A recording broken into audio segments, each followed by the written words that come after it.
This is the Senate of Virginia, Richmond, Virginia.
Senate Committee Room, A305.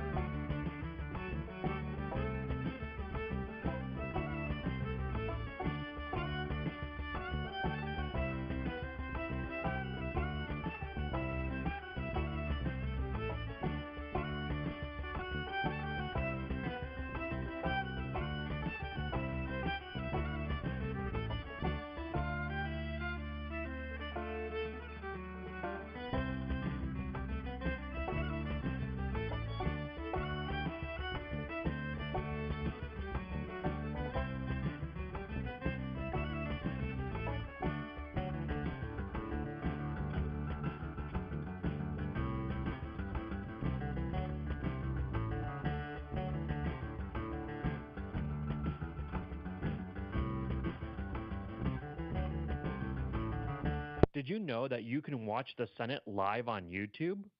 Visit the channel by browsing to youtube.com/@Senate of Virginia. That's youtube.com/@Senate of Virginia.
Senate Committee Room, A305.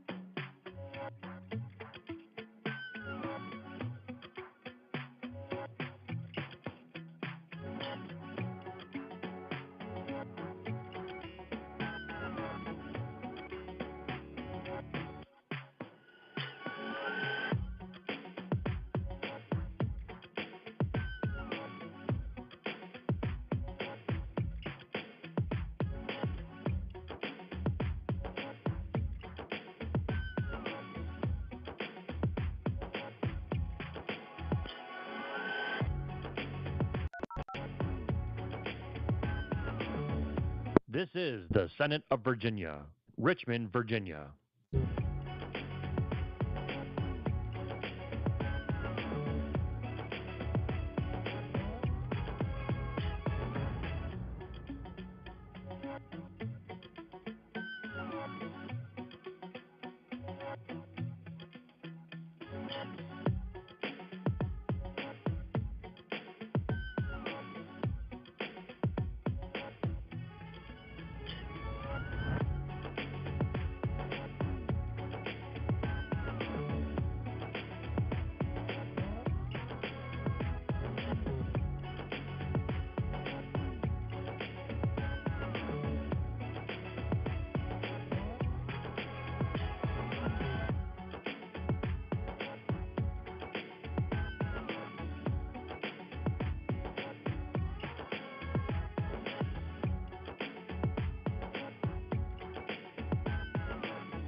This is the Senate of Virginia, Richmond, Virginia.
Senate Committee Room, A305.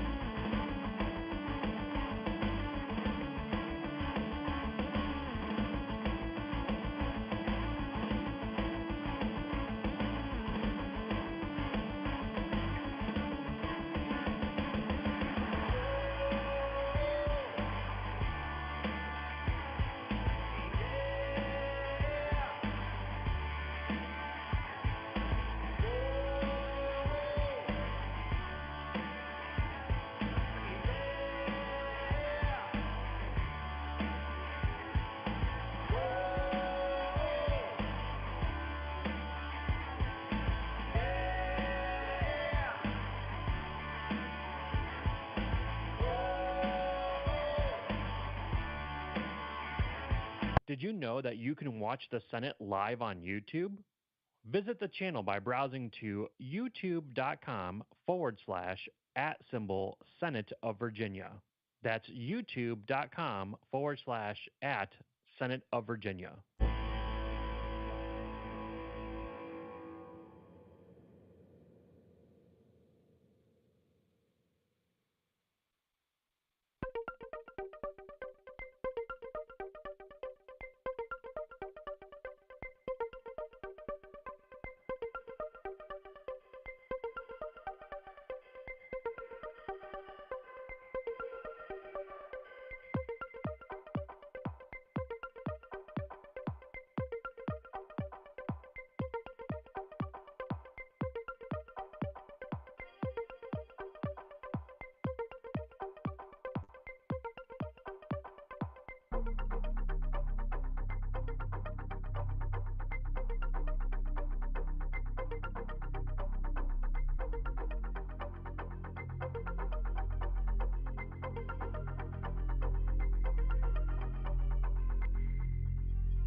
Senate Committee Room, A305.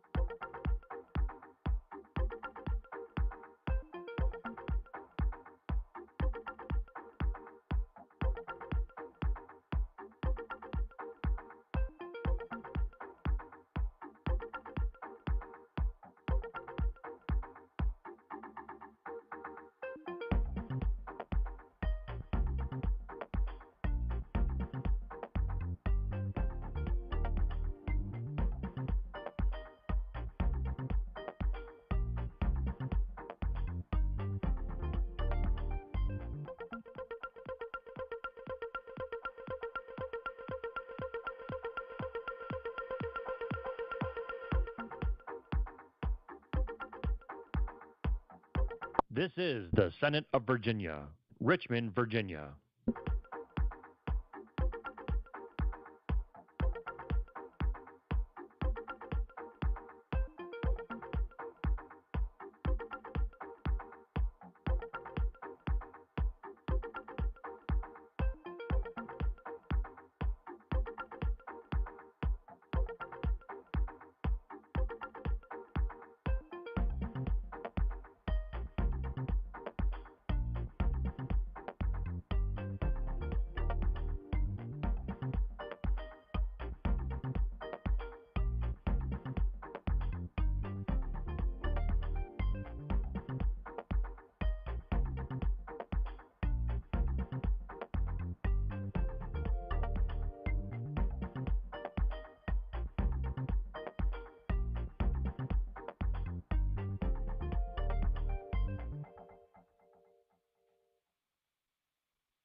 This is the Senate of Virginia, Richmond, Virginia.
Senate Committee Room, A305.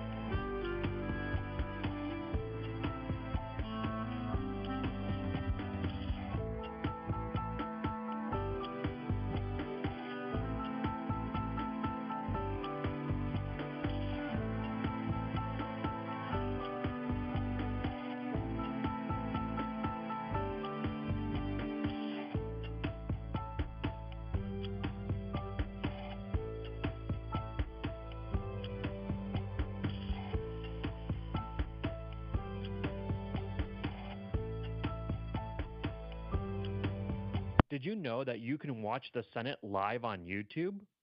Visit the channel by browsing to youtube.com/@Senate of Virginia.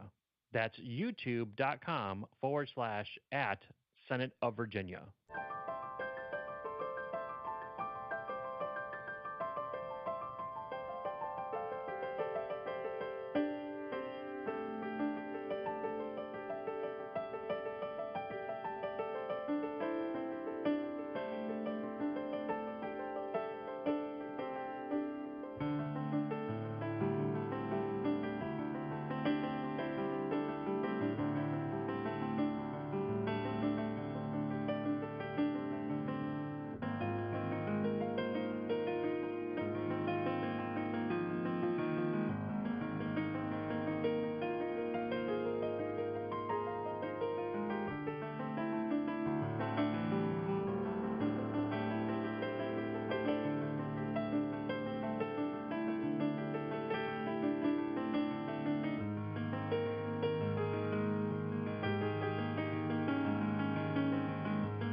Senate Committee Room, A305.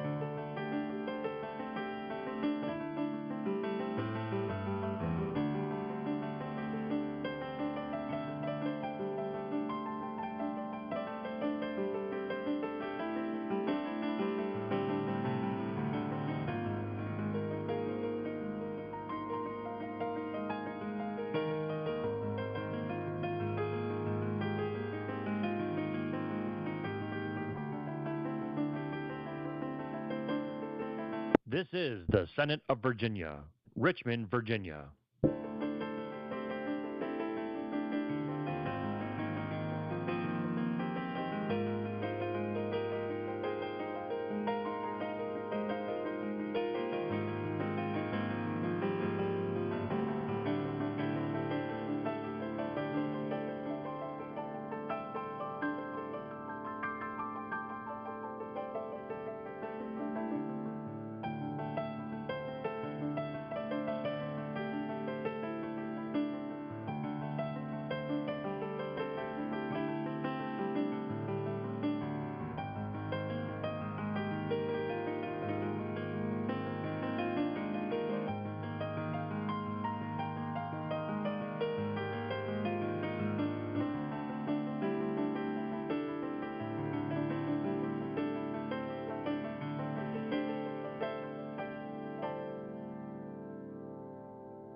This is the Senate of Virginia, Richmond, Virginia.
Senate Committee Room, A305.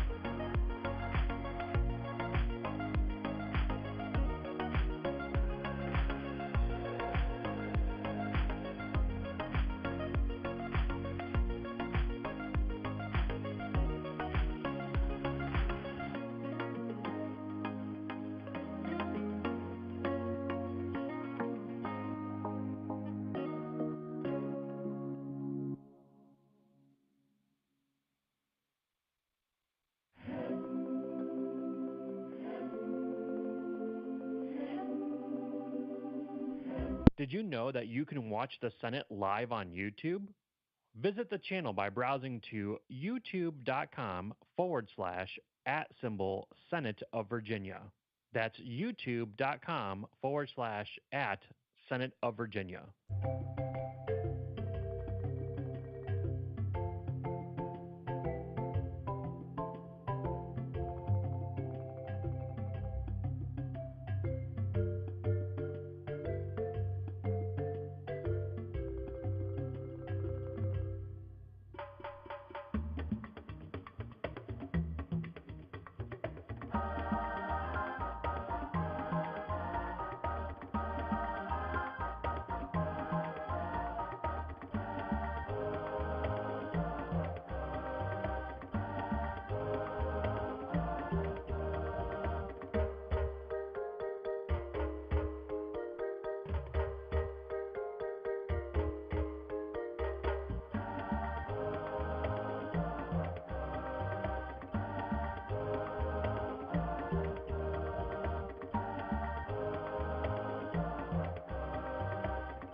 Senate Committee Room, A305.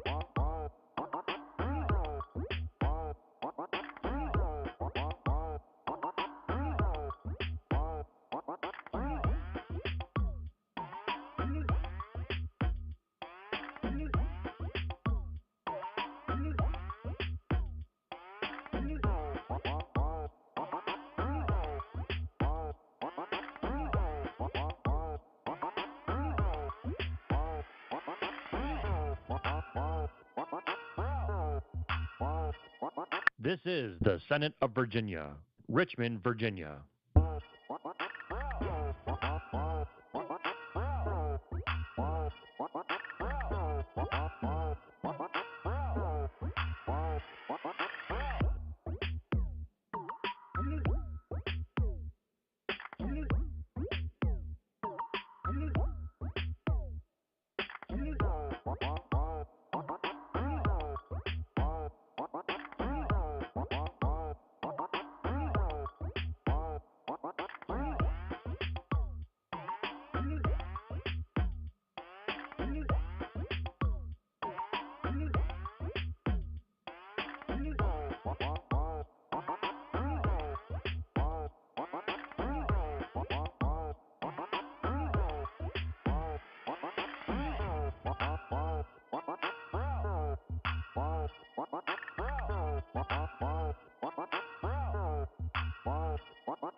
This is the Senate of Virginia, Richmond, Virginia.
Senate Committee Room, A305.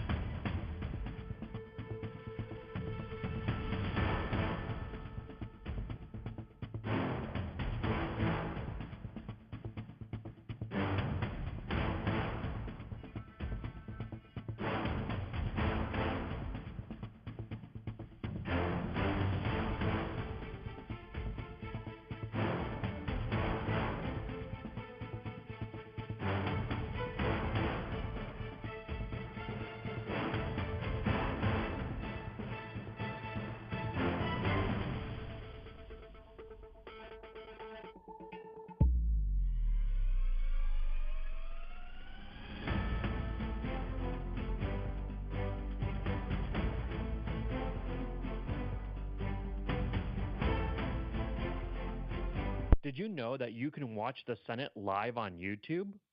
Visit the channel by browsing to youtube.com/@Senate of Virginia. That's youtube.com/@Senate of Virginia.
Senate Committee Room, A305.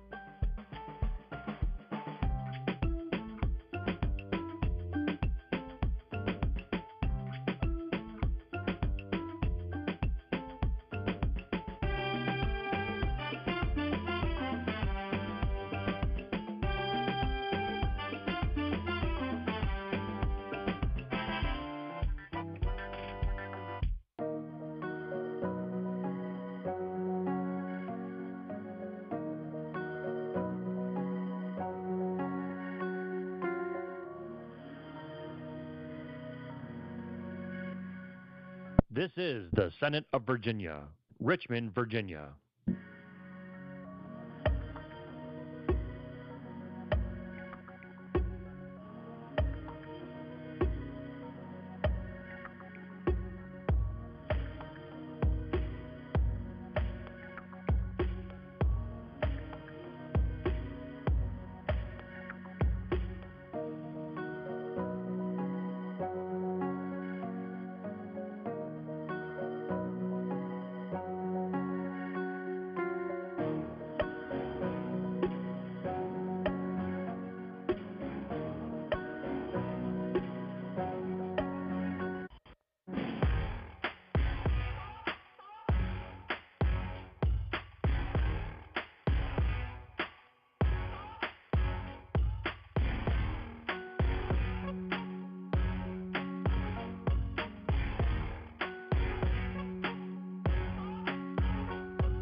This is the Senate of Virginia, Richmond, Virginia.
Senate Committee Room, A305.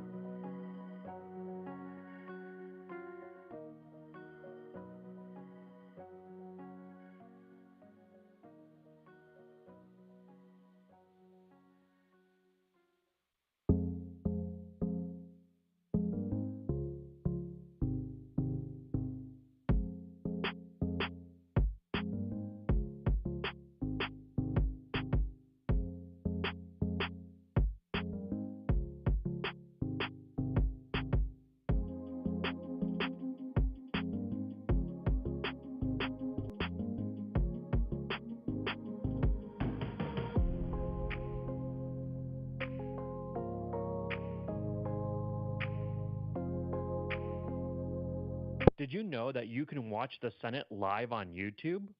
Visit the channel by browsing to youtube.com/@Senate of Virginia. That's youtube.com/@Senate of Virginia.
Senate Committee Room, A305.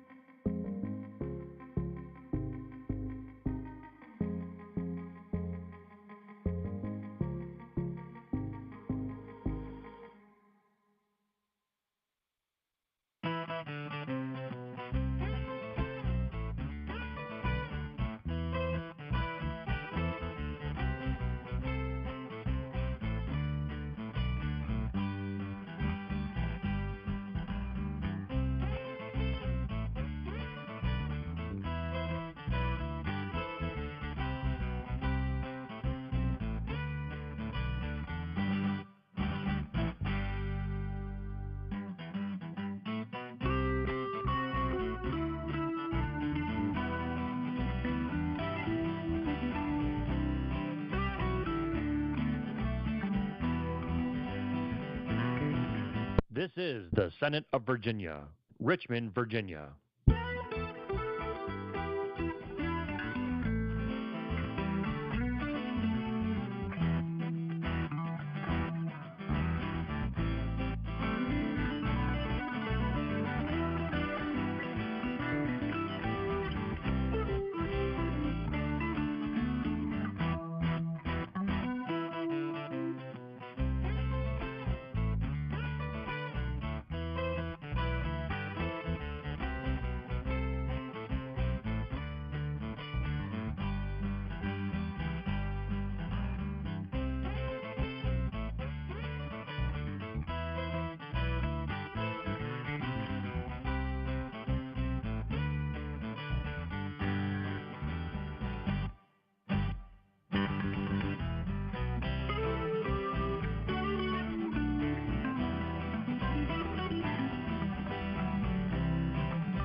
This is the Senate of Virginia, Richmond, Virginia.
Senate Committee Room, A305.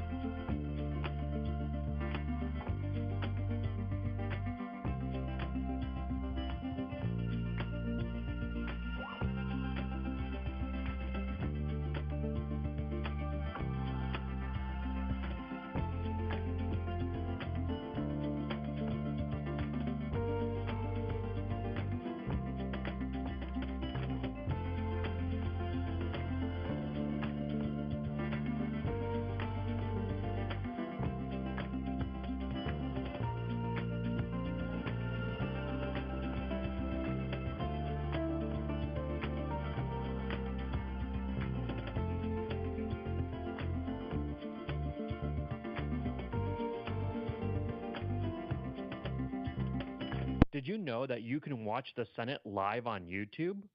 Visit the channel by browsing to youtube.com/@Senate of Virginia. That's youtube.com/@Senate of Virginia.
Senate Committee Room, A305.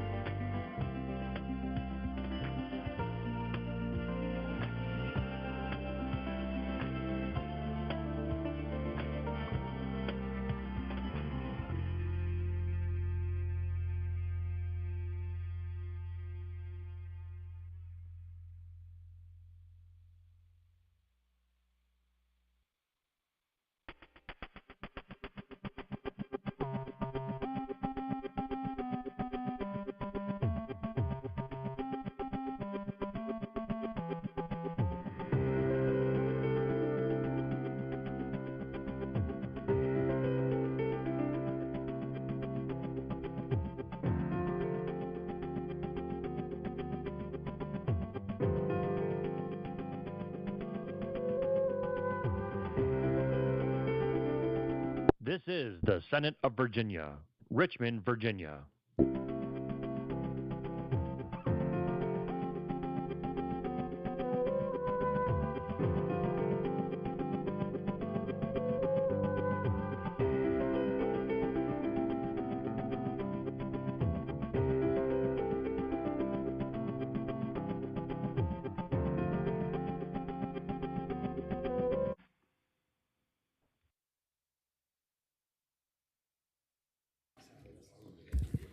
Good morning, everyone.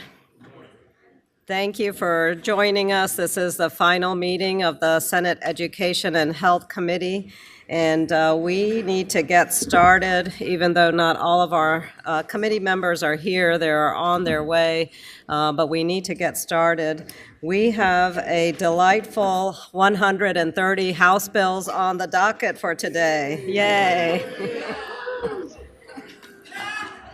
And just as a point to make, if we are not finished with the docket in time for each of our respective caucus meetings, we will go at ease at that point around 11, and then if we need to come back and hear the rest, we will come back this afternoon for a special, not a special meeting, but a continuation of our meeting immediately after we are off the floor. But my hope is that we will be able to get through these delightful bills in good time, expeditiously, and be able to conclude our final meeting of the Senate Education and Health. Now, just a few points to make. We have 3 different categories. Let us call the roll so Senator Locke can go present her bills in other committees.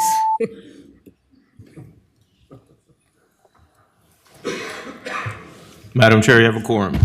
Thank you. So first, we are going to address the House bills that are identical to the Senate bills that were previously heard in this committee, and we will vote on each of these bills individually.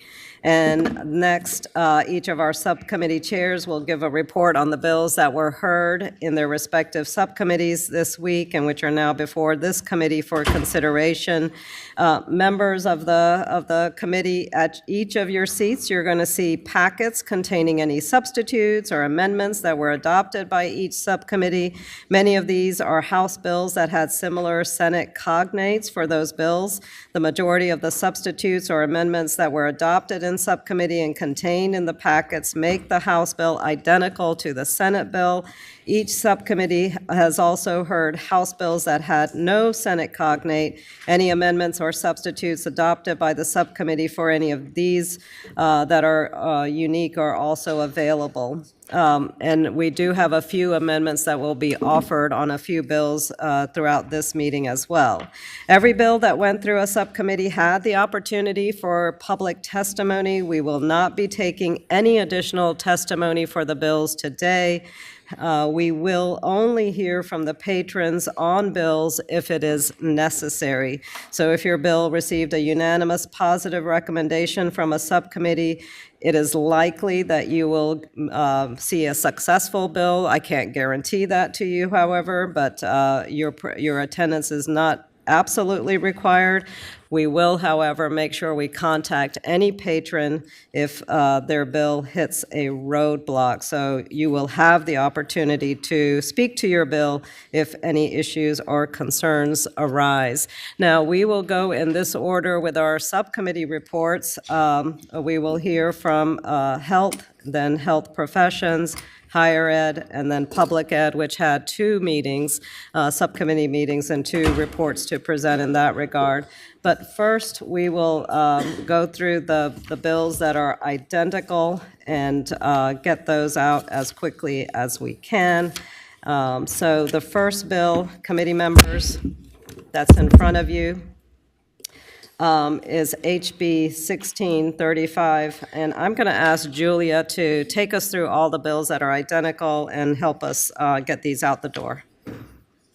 Thank you, Madam Chair. HB 1635, patroned by Delegate Cole, is identical to SB 1352, patroned by Senator Srinivasan, which Senate Education and Health reported unanimously and passed the Senate unanimously. Is there a motion? Madam Chair, I move that we report SB 1635. Second. Second. It's been moved and seconded that HB 1635 report. Clerk, please open the roll.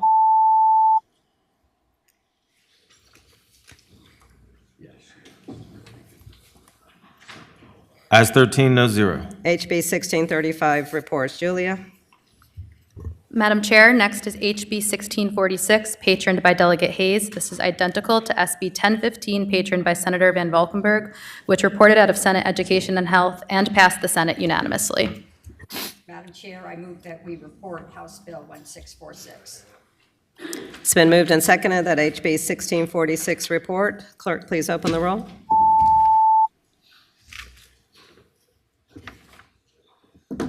Ayes 13, no zero.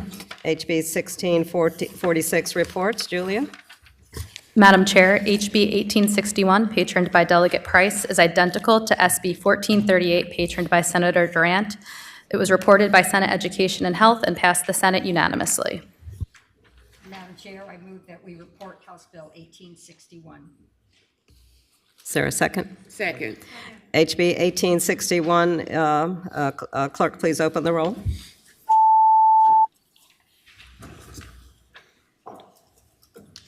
Ayes 13, no zero. HB 1861 reports. Julia? Madam Chair, next is HB 1895, patroned by Delegate Willett. This is identical to SB 1094, patroned by Senator Jordan. Senate Education and Health reported it unanimously, and it passed the Senate unanimously. Madam Chair, I recommend the bill be reported. Second. It's been moved and seconded that HB 1895 report. Clerk, please open the roll.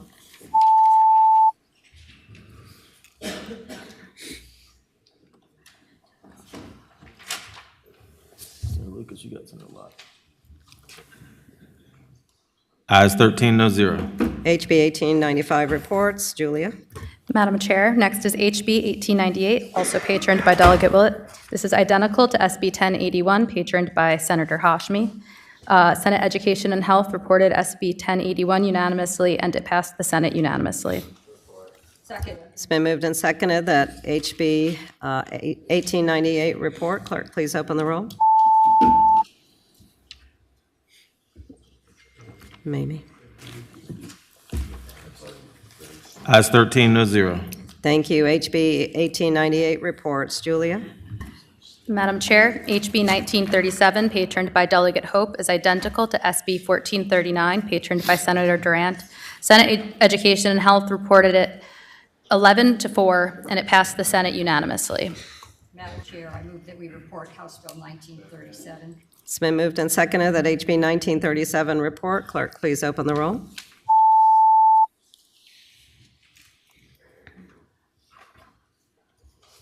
Ayes 13, no zero. HB 1937 reports. Julia? Madam Chair, HB 2045, patroned by Delegate Walker, is identical to SB 792, patroned by Senator Head, which Senate Education and Health PBI'd 9-6. Is there a motion? It's been moved and seconded that HB 2045 be passed by indefinitely. Clerk, please open the roll.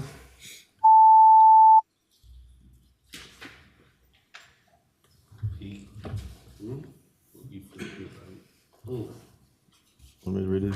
Y'all confused me.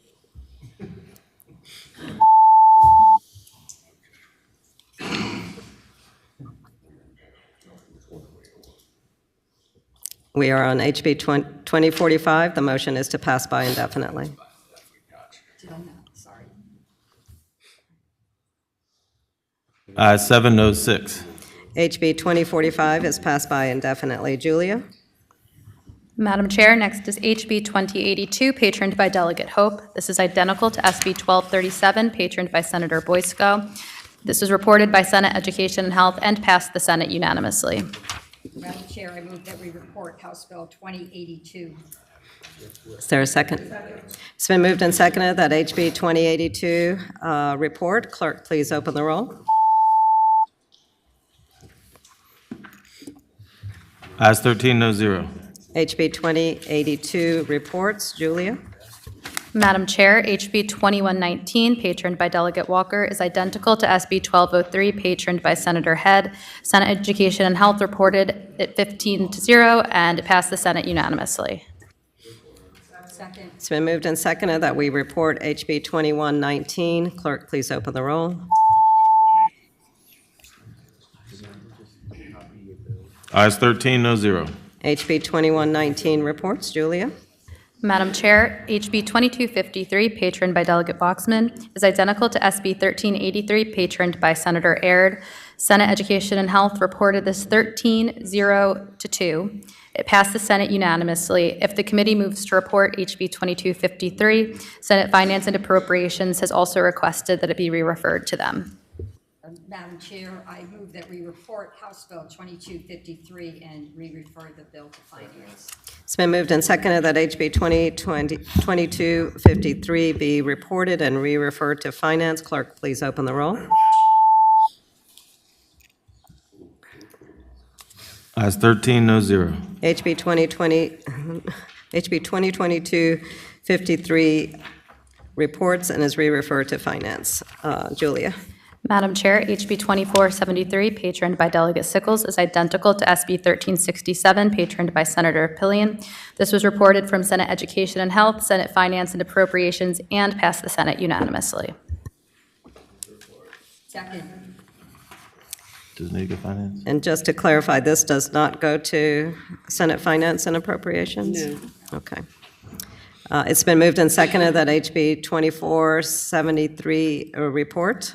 Clerk, please open the roll. Ayes 13, no zero. HB 2473 reports. And Julia? Madam Chair, HB 2534, patroned by Delegate Sewell, is identical to SB 1304, patroned by Senator McPike. This was reported from Senate Education and Health and passed the Senate unanimously. Madam Chair, I move that we report House Bill 2534. It's been moved and seconded that HB 2534 report. Clerk, please open the roll. Ayes 13, no zero. HB 2534 reports. Julia? Madam Chair, the final identical House bill on the docket is HB 2640, patroned by Delegate Henson. This is identical to SB 1380, patroned by Senator Hashmi, which was reported by Senate Education and Health and passed the Senate unanimously. Madam Chair, Yes. I recommend that House Bill 2640 be recorded. Second. It's been moved and seconded that HB 2640 report. Clerk, please open the roll. Ayes 13, no zero. Thank you. HB 2640 is reported. Now we are ready to hear our reports from our subcommittee chairs, and we will begin on page 13 with the report from Chair Senator Favola for the Health Subcommittee.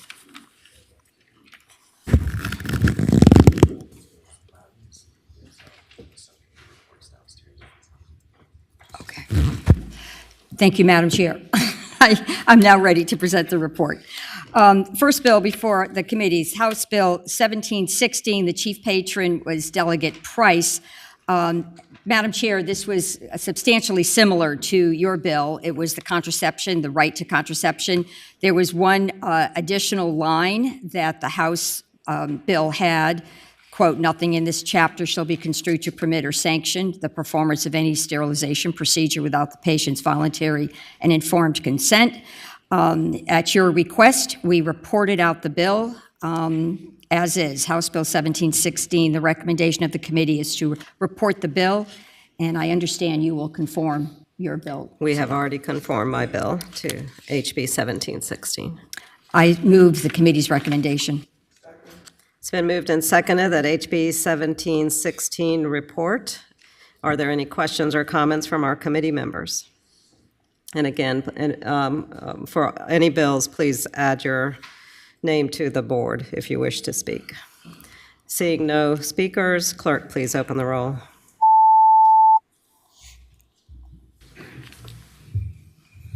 Ayes 706.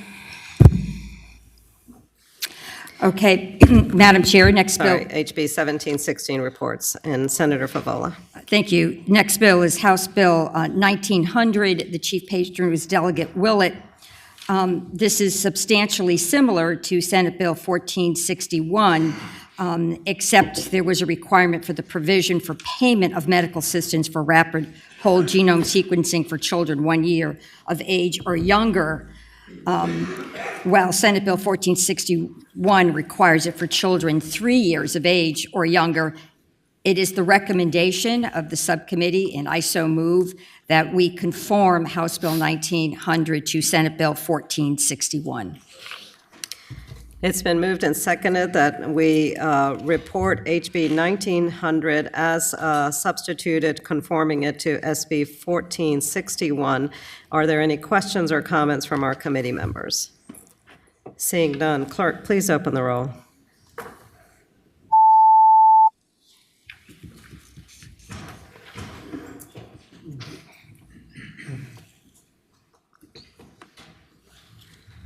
Ayes 15, no zero. HB 1900 reports, conforming it as a substitute with SB 1461. Senator Favola. Thank you, Madam Chair. Next bill is House Bill 1929. Chief patron was Delegate Bowling. This had to do with the Department of Health and the pregnancy mobile application.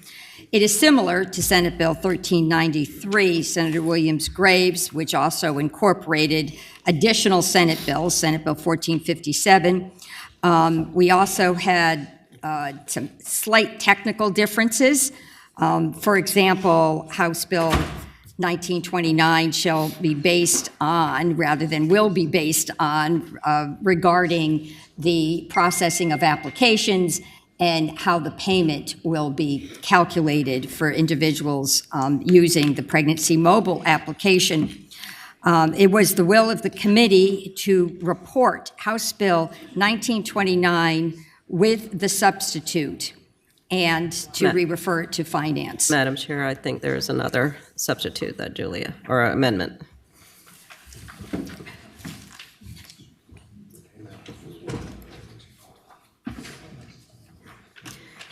Do I hear a motion for the amendment? So moved.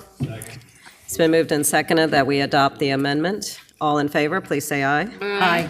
Any opposition? The amendment is in front of us. And Julia, if you could just share. Madam Chair, the line amendment just strikes from the second enactment clause in the substitute of health from Department of Health and changes it to Department of Medical Assistance Services. That's a technical amendment, Madam Chair. We're fine with that. You're fine with that, yes. And I did hear that from DMAS that this was a needed amendment, yes. So I renew my motion that we report House Bill 1929, so it conforms to Senate Bill 1393 with this additional amendment, and that it's re-referred to finance. Second. It's been moved and seconded that HB 1929 report with substitute and the additional amendment and be re-referred to finance. Are there any questions or comments from committee? Seeing none, clerk, please open the roll.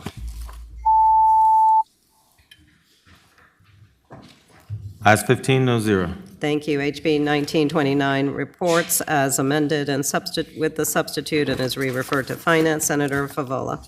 Thank you, Madam Chair. The next bill is House Bill 2102. The chief patron was Delegate Egan's. This bill was similar to Senate Bill 1831. The first section is identical to Senate Bill 1831 as it was introduced, and then the substitute did change, which changed a may to a shall in the identical part. We also moved on with identifying qualified entities, and making sure that patients were clearly identified if they were going to be making certain determinations, requiring qualified entities to fulfill certain performance standards, and 95% of applications for medical assistance submitted to the department to be approved in 1 calendar year. So it is the will of the committee to, and I so move, that we report House Bill 2102 as is and re-refer the bill ma'am. to finance. No, do not do that. Okay, well then I will amend my motion if you so wish. Yes, ma'am. Okay, it is the will of the committee that we report House Bill 2102. Second. No, it was left. Oh, I'm sorry. It was left in finance. Finance chair don't So want we're just going it. Finance chair don't want it. Go send it back to me. I'll do the same thing. to, okay. send it back to you. Okay. We'll go with your original motion. Okay, it's my motion that we report House Bill 2102 as is and re-refer to finance. A second time. And that had a second. Just to clarify for everyone who's listening, the Senate cognate did not pass out of the Senate Finance and Appropriations, and there is general agreement that bills will meet similar That's correct. fate if they are cognates in the, so Madam Chair of Finance has graciously accepted that we send it to Finance, but with the understanding that we continue to add to the workload of Senate Finance and Appropriations if we do that. So we have an option in this committee, whether we go ahead and take the action that we know is inevitable in Finance, or we report the bill, and I will allow our chair, subcommittee chair to make that Madam decision. Chair, Refer back to me again. yeah, we didn't have the additional information that is now before the full committee. And I have said publicly, and I think many chairs have, that we treat similar bills in a similar fashion. So if this was heard in a subcommittee, it's now being heard in full. We should re-refer to finance because the Senate cognate took that same path. So I would just as soon follow that path.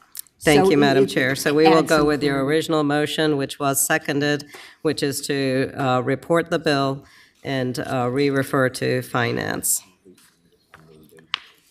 Seeing no other comments, clerk, please open the roll.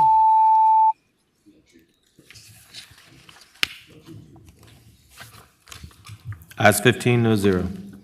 Thank you. HB 2102 reports and is re-referred to Finance. Senator Favola. Thank you, Madam Chair. Next bill before us is House Bill 2255. Chief Patron is Delegate Washman, and this has to do with hospitals and nursing homes and licensure and inspection fees, and creating a licensure and inspection program fund. The bill is similar to Senate Bill 1484, Senator Srinivasan's, which did pass on the Senate floor 40-0. But there is a difference between the two bills. There was a floor substitute on Senator Srinivasan's to assist the bill in getting out of the Senate. At the end of the day, it is the committee's recommendation, and I so move that we report House Bill 2255 and re-refer it to Finance. Is there a second?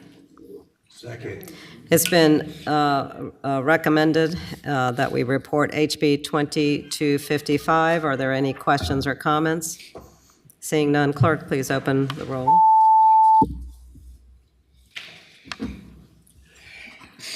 Ayes 15, no zero. HB 2255 is reported and re-referred to Finance. Senator Favola. Thank you, Madam Chair. The next bill is House Bill 2269. The chief patron is Delegate Tran. This has to do with hospitals and the reports of threats or acts of violence against healthcare providers.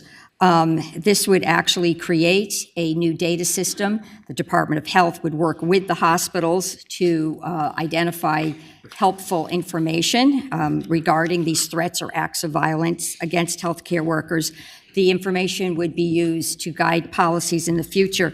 The bill is similar to Senate Bill 1260, which was reported out at Ed and Health 15-0 and passed the Senate. There's very minor technical amendments, so the substitute adopted by the subcommittee makes HB 2269 and Senate Bill 2060 identical.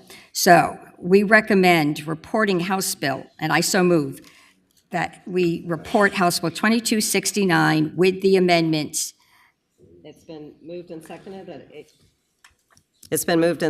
HB 2269 report with the substitute. Any further comments or questions from committee? Seeing none, clerk, please open the roll. Ayes 15, no zero. HB 2269 reports with substitute. Senator Favola. Thank you, Madam Chair. The next bill is House Bill 2446. The patron is Delegate Munyon King. This has to do with postpartum depression and it directs the Department of Health to establish a public awareness campaign and to develop and distribute educational materials, very similar to Senate Bill 1390, Senator Srinivasan, which left the Senate, which was reported out of Ed and Health, but left in Senate Finance and Appropriations. However, the subcommittee does recommend that House Bill 2446, as amended, be adopted and re-referred to Finance. It's been moved and seconded that HB 2446 be reported with the amendment and be re-referred to Finance. Any questions or comments from our committee? Seeing none, clerk, please open the roll. Ayes 15, no zero.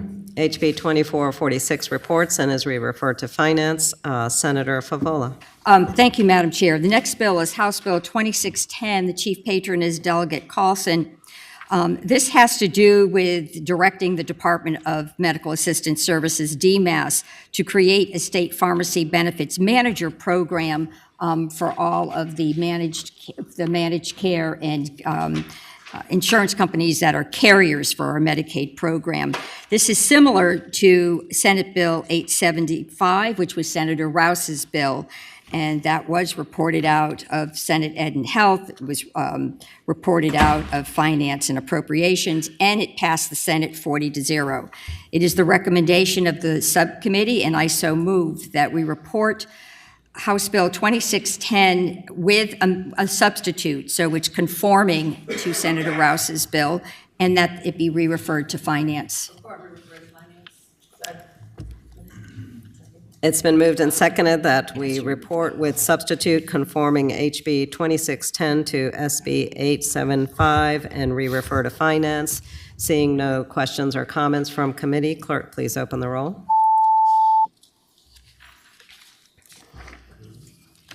Ayes 15, no zero. HB 2610 reports and is re-referred with substitute. Senator Favola. Thank you, Madam Chair. Next bill is House Bill 2749. Delegate Bowling is the chief patron. This has to do with the Department of Health and Waterworks mandatory reporting. It would require the owners of Waterworks to report any critical equipment failure or malfunction or contaminant release to the Virginia Department of Health's Office of Drinking Water. This bill seemed very necessary. It is similar to Senate Bill 1408, Senator Reeves, and that did pass Education and Health, and it passed the Senate. It is the recommendation of the subcommittee, and I so move that House Bill 2749 be reported with an amendment conforming it to Senate Bill 1408.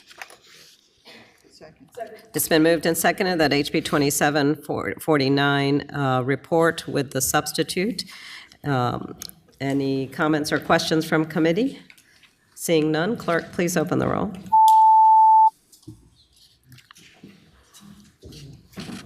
Ayes 15, no zero. HB 2749 reports with substitute. Senator Favola. Thank you, Madam Chair. The next bill is House Bill 2753. The chief patron is Delegate Hayes.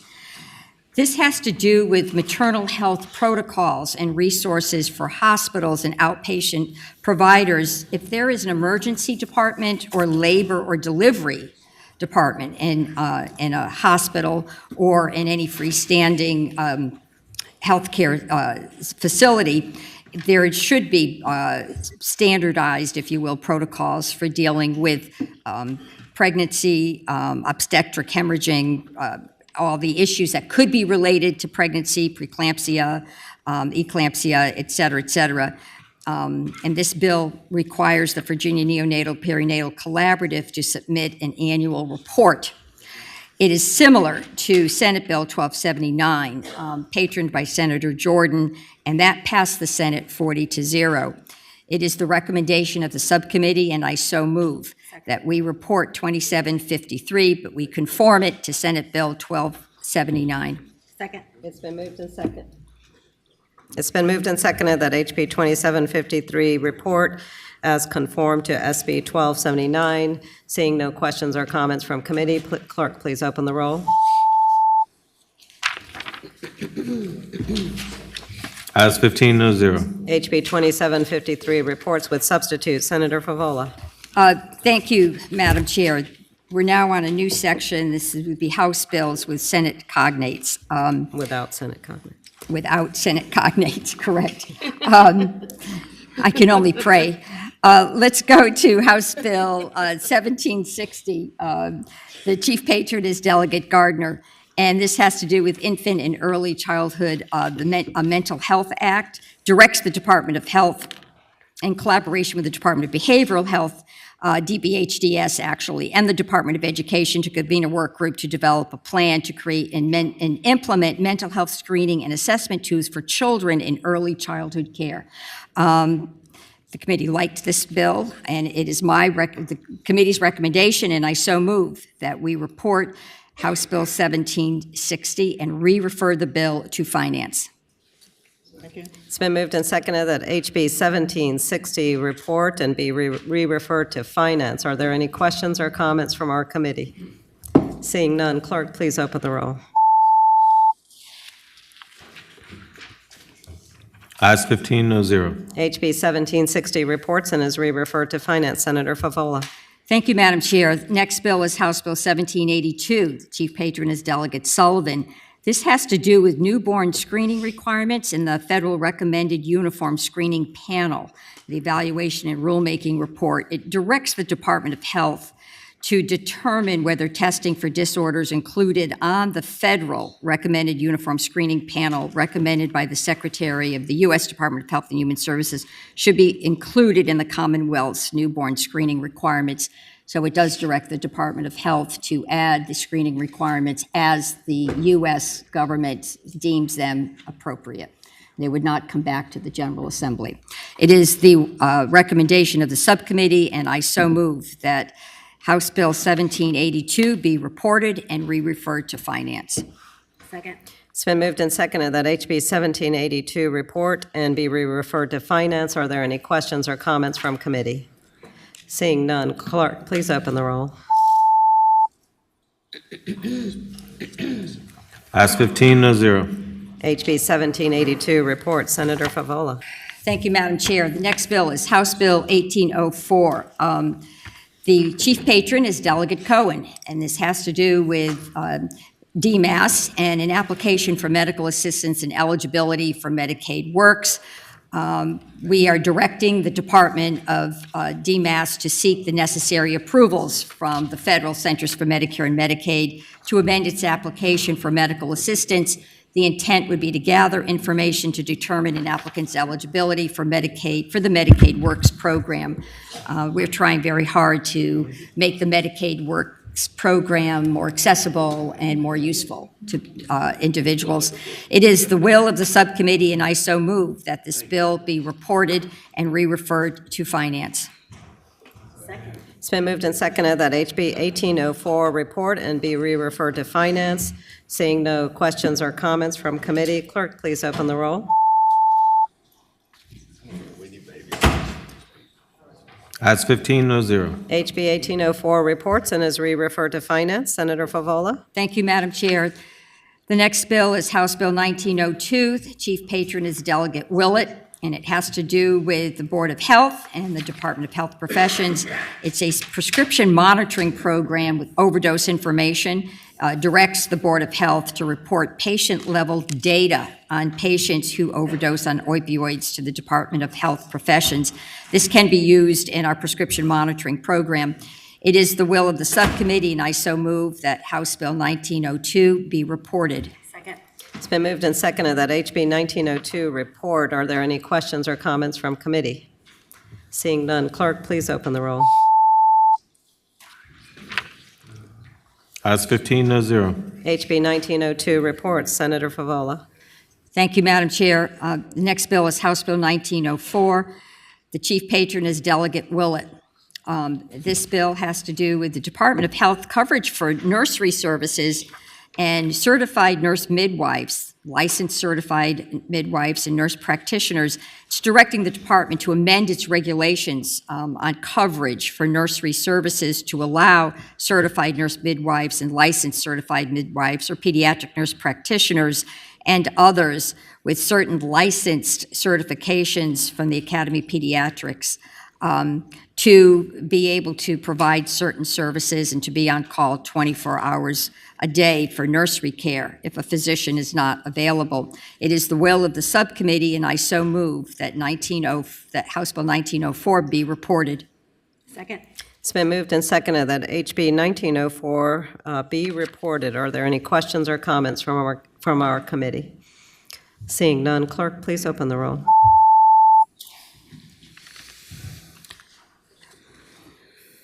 Ayes 15, no zero. HB 1904 report, Senator Favola. Thank you, Madam Chair.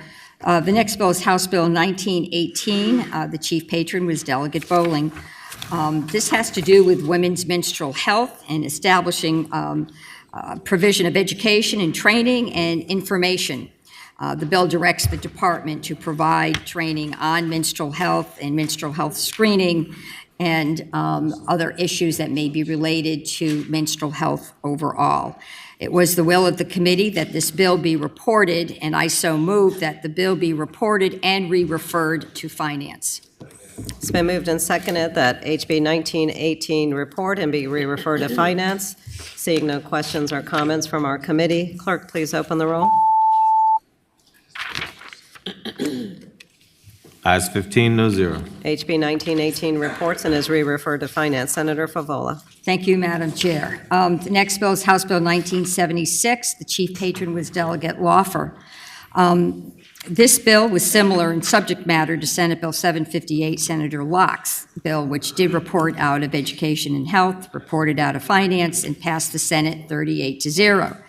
However, the bills do different things.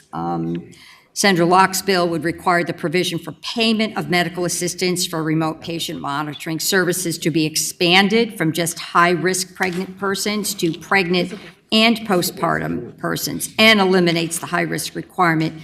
House Bill 1976 would require DMAS to amend its regulations to clarify that for the purposes of remote patient monitoring services, high-risk pregnant women, and includes those with maternal diabetes and hypertension.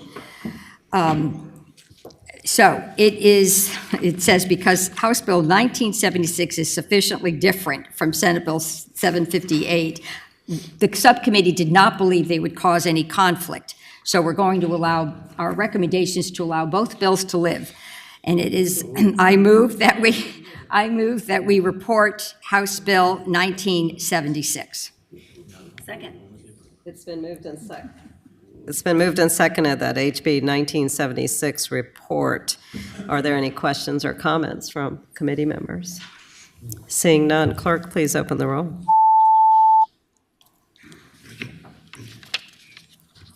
Ayes 15, no zero. HB 1976 report, Senator Favola.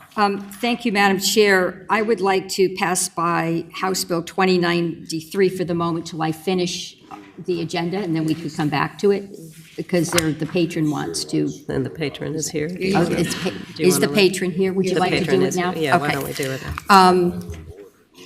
I will just say for a brief introduction, Madam Chair, the committee did hear this. It has to do with adult adoptees accessing their original birth certificate.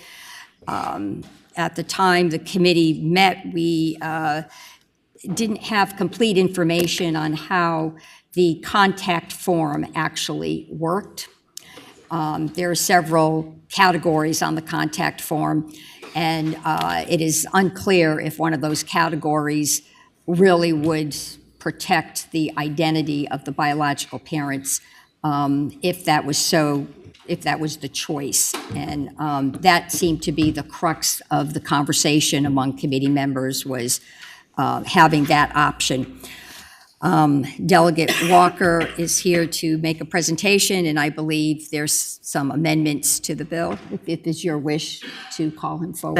Thank you, Madam Chair. And before we hear from the patron, Senator Van Valkenburg, did you wish to speak first?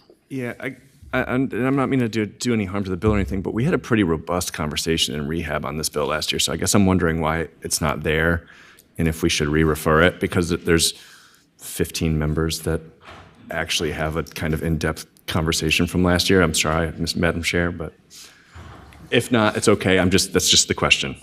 Madam Chair, we did hear this in rehab, so I view it as having more opportunity for more members in different committees to be exposed to a robust conversation on this topic. It's probably too late to re-refer it to rehab, so if it is the will of the committee, I'd like to proceed here. Thank you.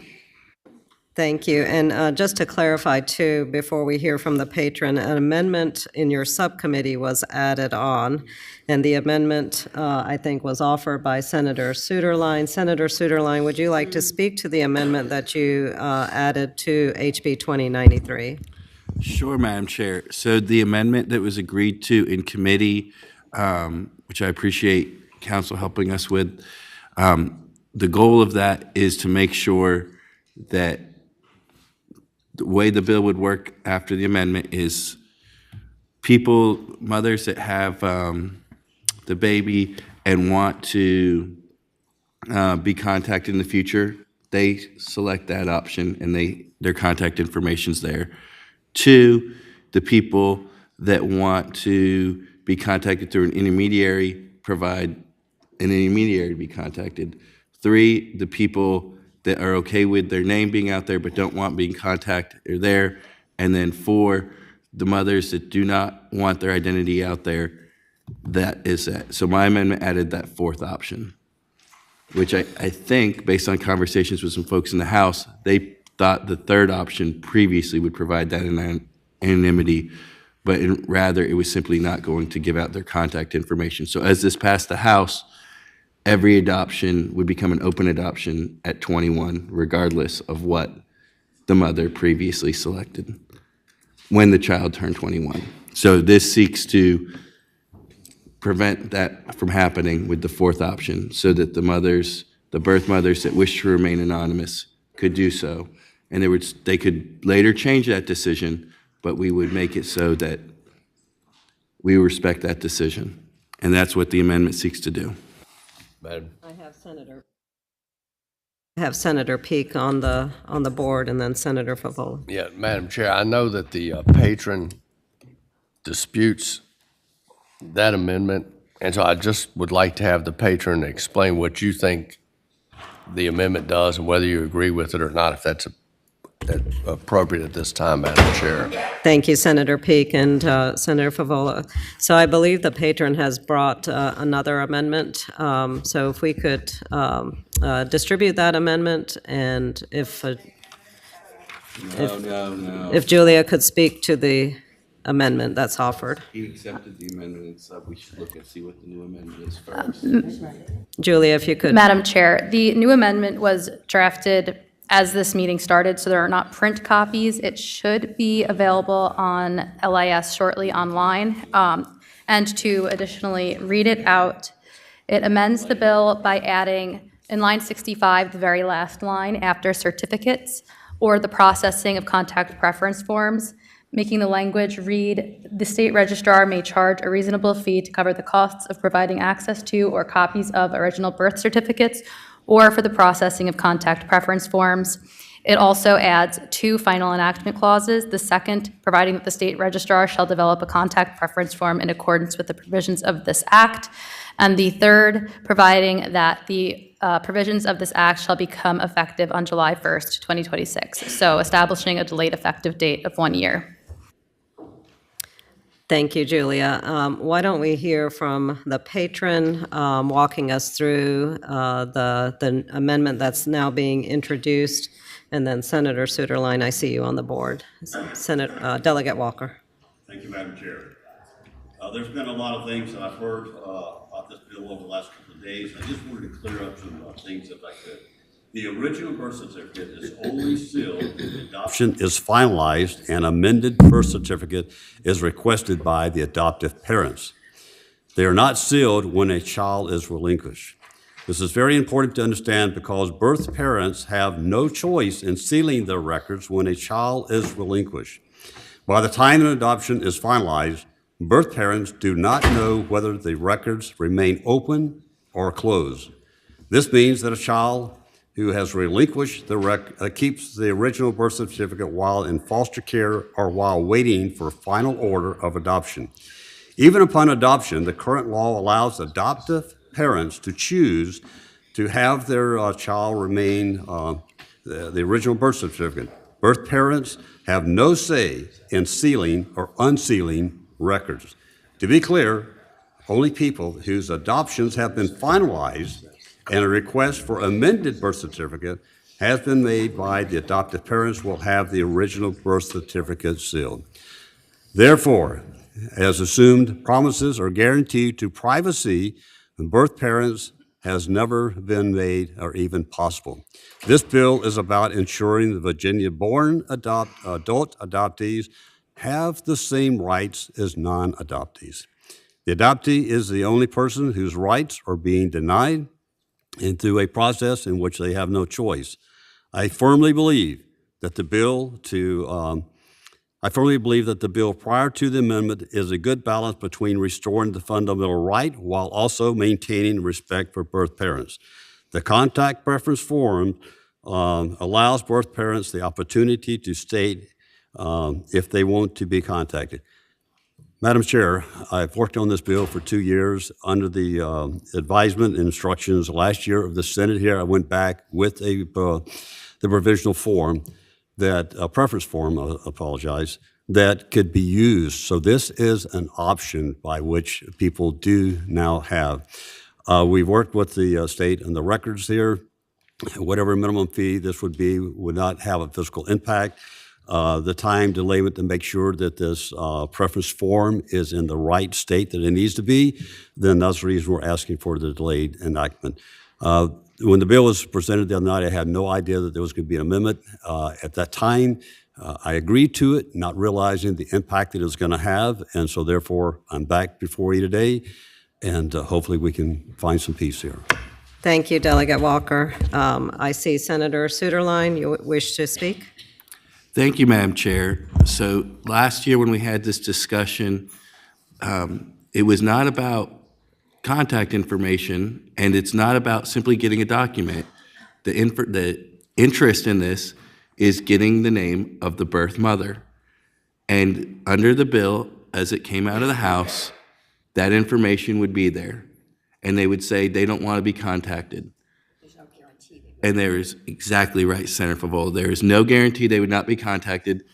There's no guarantee what other people who might not have the best interest of that birth mother who made this difficult choice earlier in life is going to respect that wish either or share that information with other people. And it is disingenuous to say that there was no knowledge before there was the bill being presented that an amendment was coming. And it is also disingenuous to suggest that members of the Senate last year only expressed concern about contact information. Throughout this discussion, I at least, and I believe other members have made very clear that we have concern about this young mother making this decision, and the original bill would have undone that. Now the amendment that comes before us still undoes it. It just doesn't undo it until next year. And I don't think this has been well handled. We have a policy difference, but worse than that is how this discussion has ensued since then. So I oppose this amendment, and I think we could have gone with the other amendment. They clearly don't want that, so maybe we ought to make a different motion. I see Senator Aird on the board. Senator Aird? Madam Chair, I went back and forth about whether I was going to speak to this bill because I understand the intent of what the patron is trying to do, but it appears to me that there is some maneuvering that needs to occur on the language to ensure there is no uncertainty that if a birth parent has no desire to have their information shared, their contact information shared, that it won't be forced out. I think based on the dialogue we've had today, I'm not sure the amendments address that. I also don't think that Senator Sutherland's amendment addresses it either.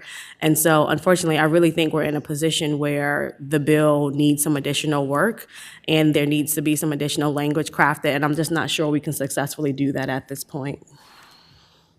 Thank you, Senator. Senator Favola, were you wanting to speak? I think my colleagues have sort of outlined the debate that the subcommittee had on this information, and unfortunately, the form is not clear.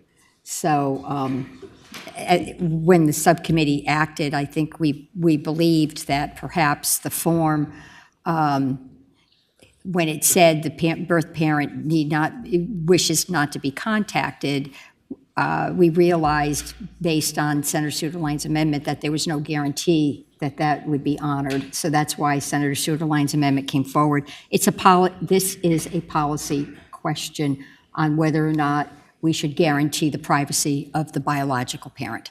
And if that is the case, then some adoptees would not be given that information. I mean, that, in its very stark way, is the policy difference. I see Senator Head on the board. Senator Head? Yeah, thank you, Madam Chair.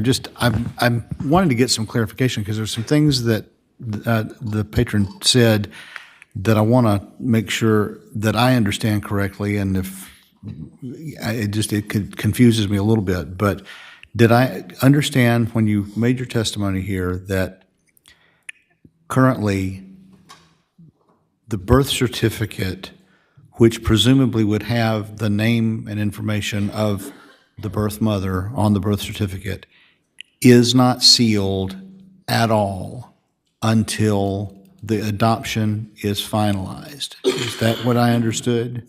That's what I understand. Excuse me, Madam Chair. Yes, Senator. And Madam Chair, further question on that?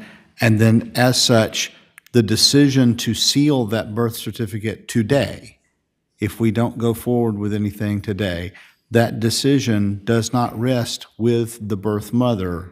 That decision rests solely with the adoptive parents to seal that record. Is that correct? Because that is not what I understood prior to that. Is that the case? Madam Chair. Delegate Walker. Yes, sir. And so that being the case, then the privacy decision was not made by the birth mother, but was made by the adoptive parents. And if that's the case, then there shouldn't be any conflict. But I don't know if we've got anybody from an adoption attorney or anyone that could validate or bring clarity to that, because there's a tremendous amount of confusion. That, to me, that totally changes the argument from my perspective. But Senator Head, we had public testimony offered in our subcommittee, and Senator Favola, was that question raised and addressed in subcommittee? That question was not raised, Madam Chair. We're getting a more complete discussion at this full committee. So my apologies. I do have a question for General Counsel, though. I have been told multiple times, both in the committee I chaired last year, Rehab, and at different points in the legislative process, that an adoptee could access information on their biological parents going through a court system. So there is no lock safe, if you will, in terms of protecting that information. And I'd like an answer to that, because in my mind, that puts this process in a different position. Julia. Madam Chair, Senator Favola, it is my understanding that is broadly correct. The adoptee can receive non-identifying information about the birth parents and can go through a court process to apply to receive identifying information about the adoptive parents, and that is broadly my understanding. Julia, are you able to answer the question that Senator Head had raised as well? Madam Chair, not at the moment. I can look into it. Thank you. And on the board, we have Senator Van Valkenburg, followed by Senator Peake. Y'all taking too much time. Senator Van Valkenburg. Yeah, Madam Chair, I guess a question for the patron. I guess it's to the underlying bill, but is to try to understand the amendment that was offered here, because I don't understand how that amendment does anything. But is that amendment, is that the, I'm not gonna lie, I kind of wish this was in full committee as testimony, because is the only difference between last year's bill and this year's bill, and maybe this was said and I missed it, is the only difference in the bill the lines on 93 to 102?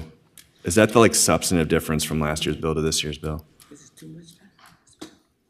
I'm sorry, what are those lines again? The part about the contact preference form, is that the only substantive difference from last year to this year? Madam Chair, yes, Senator. That was a recommendation. That was what we came back with. And there again, with this amendment, if it needs to be tweaked and there's additional fees that may be applied to that, then this would cover that cost there. So there wouldn't be a financial burden at all here. Okay, thank you. And Senator Peake.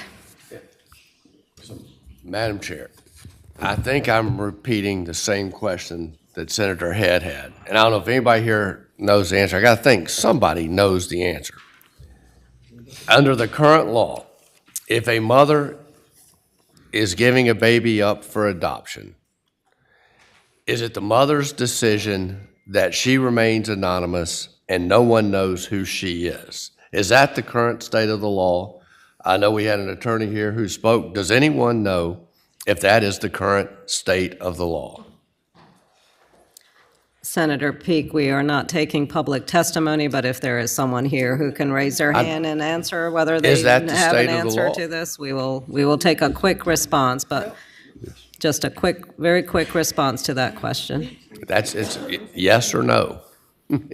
Morning, Madam Chair. My name is Seth Austin. I'm the State Registrar for Vital Records. I believe That's what we need. Yes. I believe the answer is no. The record wouldn't be sealed until there was a final adoption order that was sent to the Office of Vital Records. So he is telling until there was you. a So you're final wrong. You're adoption wrong. complete, the This guy's original telling- record would be he's the head of available. it. Chair, I don't think we're gaining a lot of insight here, and I'm going to make a motion. We are ready for a motion. Thank you. And folks are going to have to make a decision. Madam Chair, Senator Aird. I move to pass by this bill indefinitely. There's a motion on the floor. What's the motion? To pass by indefinitely. There's been a motion. Is there a second? It's a motion and a second that the bill be passed by indefinitely. Delegate Walker, I think this is a piece of legislation that needs more time to address some of the issues that have been raised by the committee, a longer conversation, and would certainly encourage that you bring the bill back next year. We have a motion to PBI. Seeing no other additional conversation, clerk, please open the roll.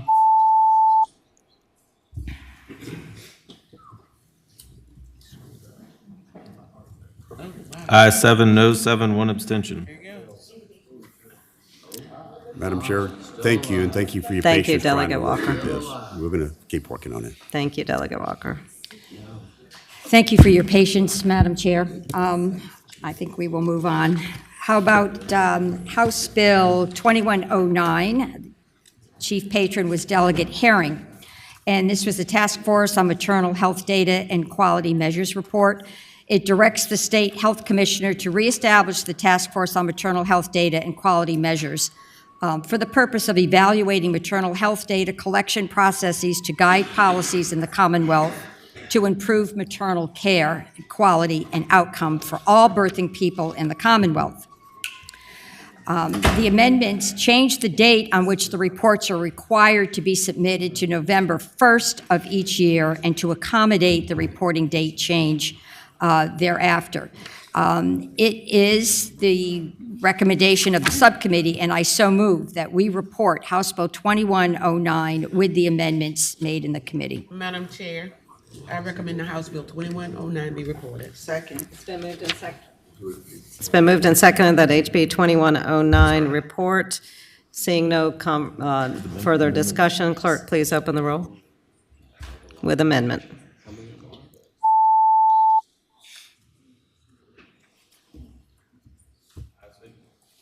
Ayes 15, no zero.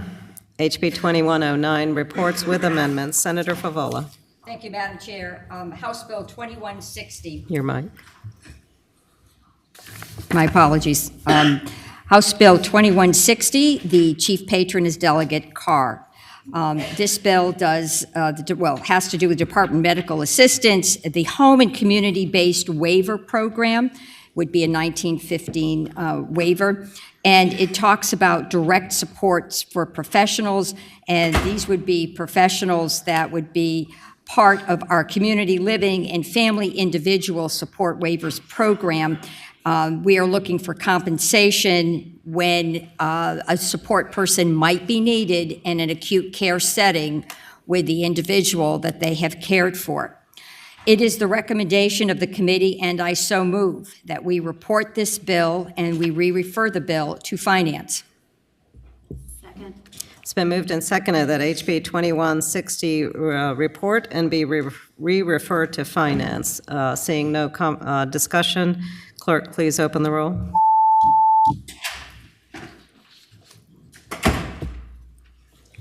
Ayes 15, no zero. HB 2160 reports and is re-referred to Finance. Senator Favola. Thank you, Madam Chair. The next bill is House Bill 2309. The chief patron was Delegate Hodges. This has to do with the Department of Health, local health districts, and local health departments, and it provides guidance for on-site sewage system and private well permits. It directs the department to develop the guidance with the intent of improving the public health in our on-site sewage system or in the private wells. It is the recommendation of the subcommittee, and I so move that we report House Bill 2309.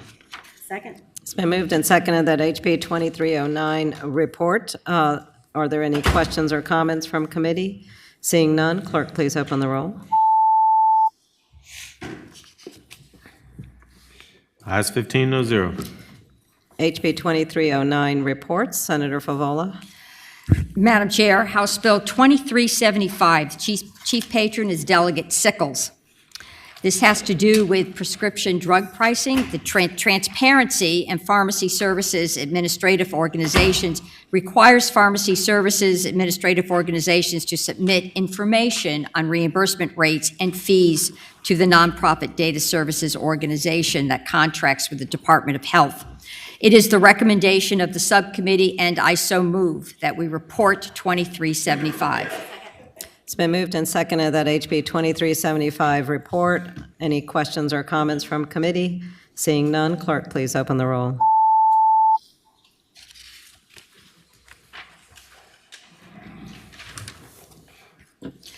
Madam Chair, this brings us to House Bill 2448. Wait. Ayes 14, no zero. My apologies. HB 2375 reports. Senator Favola. Thank you, Madam Chair. House Bill 2448, chief patron is Delegate Glass. This bill has to do with an interstate massage compact and authorizing Virginia to join that compact. Through our questioning at the committee, we learned that the criteria for the interstate compact is actually a little higher in quality than the current Virginia licensing procedure. So it is the will of the subcommittee, and I so move that House Bill 2448 be reported. Second. It's been moved and seconded that HB 2448 report. Any questions or comments? Seeing none, clerk, please open the roll.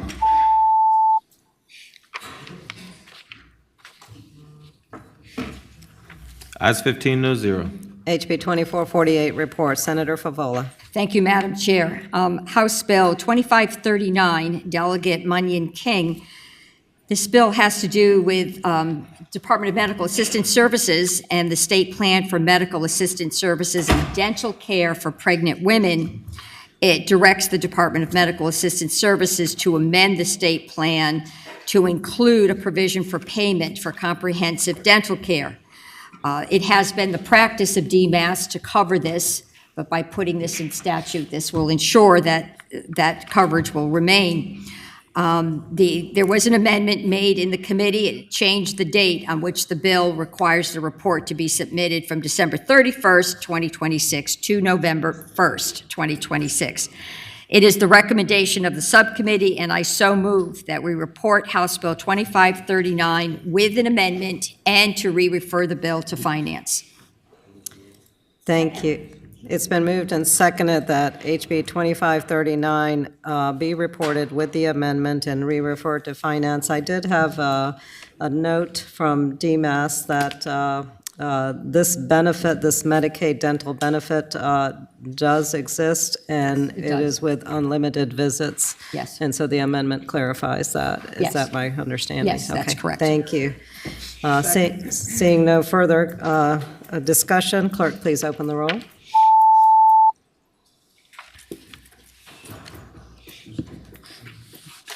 Did you vote? I touched it. Oh, I didn't. Ayes 15-0. HB 2539 reports and is re-referred with the amendment. Senator Favola. Thank you, Madam Chair. I draw your attention to House Bill 2714. The patron was Delegate Wilt, and this has to do with DBHDS, Department of Medical Assistance Services, and developmental disability waivers, and the reallocation of unassigned waiver slots. This would be for our Category 1, our Priority 1 waiver slots, which we had fully funded as of, the waiting list was funded as of November of this past year, 2024. There is now a waiting list. This would allow the department to reassign these slots among regions if the slot has not been allocated. It is a practice the department's already doing. They would like statutory authority. There was an amendment, and it made a technical change, switching the order of the final enactment clauses to add clarity. So it is the will of the subcommittee, and I so move, that we report 2714 with an amendment and re-refer it to Finance. It's been moved and seconded that HB 2714 report with the amendment and be re-referred to Finance. Seeing no questions or comments from committee, clerk, please open the roll.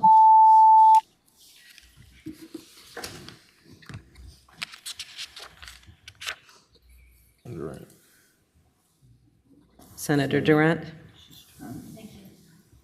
Ayes 15-0. HB 2714 reports with the substitute and is re-referred to Finance. Senator Favola. Thank you, Madam Chair. The next bill is House Bill 2742. The chief patron was Delegate Shin. This has to do with hospitals' urine drug screening for fentanyl.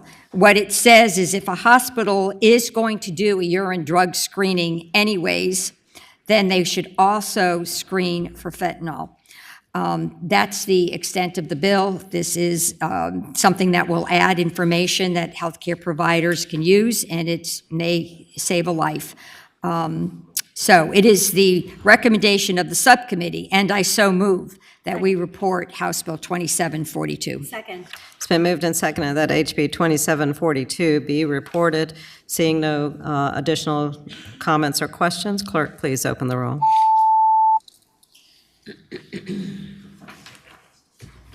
Ayes 15-0. HB 2742 is reported. And Senator Favola, your final bill. Thank you, Madam Chair, for your patience. House Bill 2757, the patron was Delegate Munyon King. This had to do with Department of Medical Assistance Services and the sickle cell disease feasibility of Medicaid benefits and Medicaid home health reports. Directs DMAS to determine the feasibility of participating in an optional Medicaid benefit for sickle cell disease and establishing Medicaid health homes to coordinate care and provide treatment for individuals with sickle cell disease. It was the subcommittee recommendation, and I so move, that we report House Bill 2757 and re-refer the bill to Finance. Second. It's been moved and seconded that HB 2757 report and be re-referred to Finance. Seeing no additional questions or comments, clerk, please open the roll. Ayes 15-0. the bill reports and is re-referred to Finance. I want to thank Senator Favola for all of the attention and care that you guided the subcommittee through this whole session, and appreciate the reports that you have provided to the full committee. Thank you, Senator Favola. Thank you, Madam Chair. And we are going to go back now to page, I think it's page 7, and here our subcommittee report from Health Professions, chaired by Senator Boysko. Senator Boysko. Thank you, Madam Chair. The first bill on the Health Professions Subcommittee is HB 1675. The chief patron was Delegate Hayes. This was similar to Senator Locke's SB 740, which the Health and Education Committee reported out 10-4. There's no conflict between the two. This bill directs the Board of Medicine to require unconscious bias and cultural competency training as part of their continuing education requirements for the renewal of licensure. It specifies requirements for the training and requires the Board of Medicine to report on the training to the Department of Health. It is a recommendation to the Joint Commission on Health Care. As I stated before, there is no conflict with the Senate bill, and I recommend reporting as is. Second. It's been moved and seconded that HB 1675 be reported. Seeing no other comments or questions, clerk, please open the roll.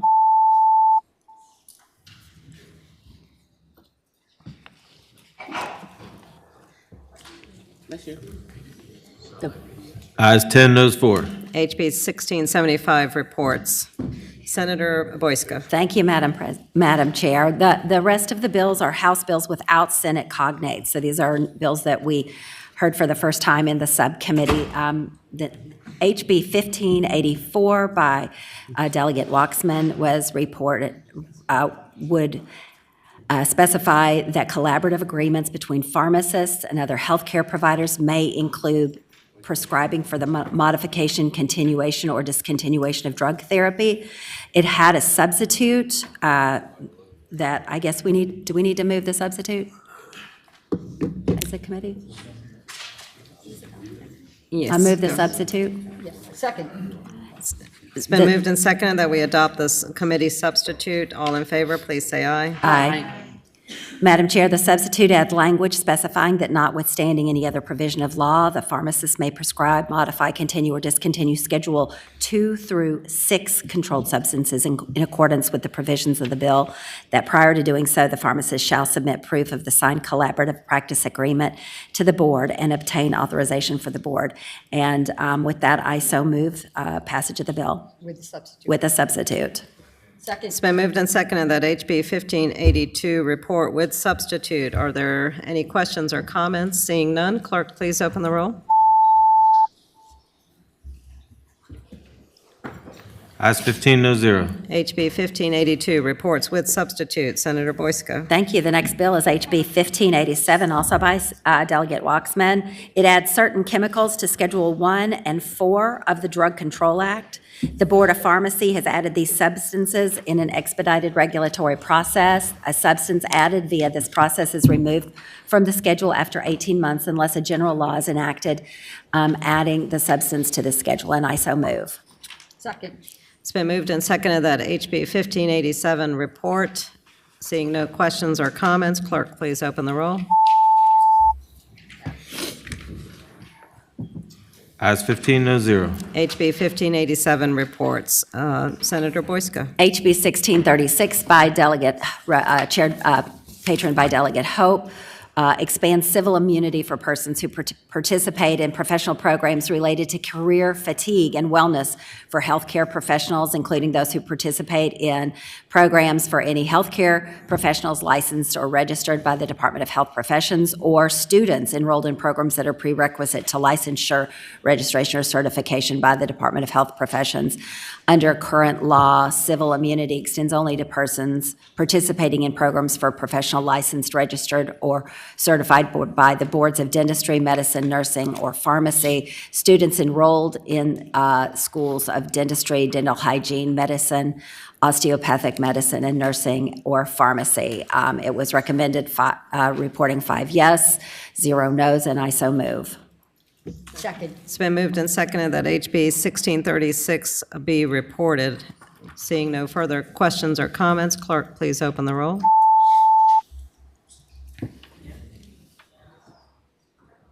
Ayes 15, no zero. HB 1636 report, Senator Boysko. Thank you. HB 1860 by Patron Price directs the Board of Nursing to allow nursing education programs to apply for a waiver of the student-to-faculty ratio for direct client care.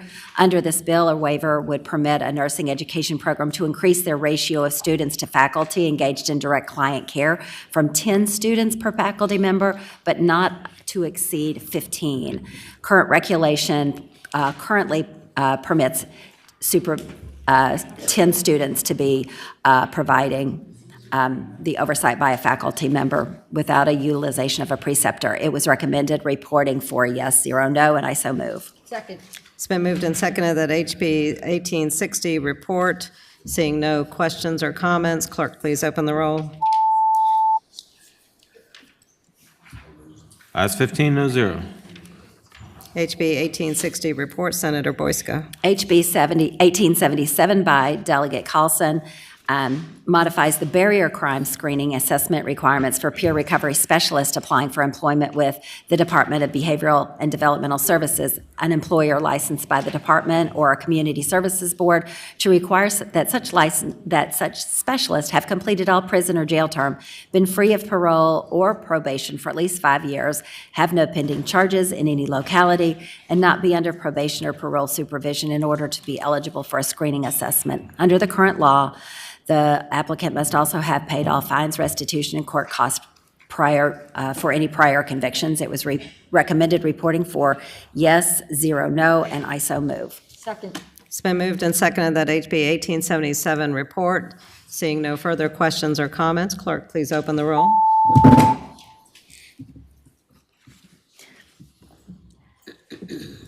Ayes 15, no zero. HB 1877 report, Senator Boysko. Thank you. HB 1897, Delegate Willett is the chief patron of this bill. This expands the scope of practice for master's social workers to allow the provision of clinical services under the supervision of a licensed clinical social worker. It also directs the Board of Social Work to promulgate regulations to allow master's social workers to engage in clinical services under the supervision of a licensed clinical social worker, and it directs the Board of Counseling to amend its regulations to state that a licensed baccalaureate social worker shall not be required to register with the board, fulfill any additional training or education requirements in order to serve as a qualified mental health professional trainee. The board directs the Department of Medical Assistance Services and the Department of Behavioral Health Developmental Services and Developmental Services to amend their regulations to deem the services provided by a licensed baccalaureate social worker to be equivalent to the services provided by a qualified mental health professional trainee and reimbursed at a comparable rate. And it directs the Department of Medical Assistance Services to seek all necessary federal authority to enact such change. It is recommended 5-0, and I so move. Second. It's been moved and seconded that HB 1897 report. Seeing no further questions or comments, clerk, please open the roll.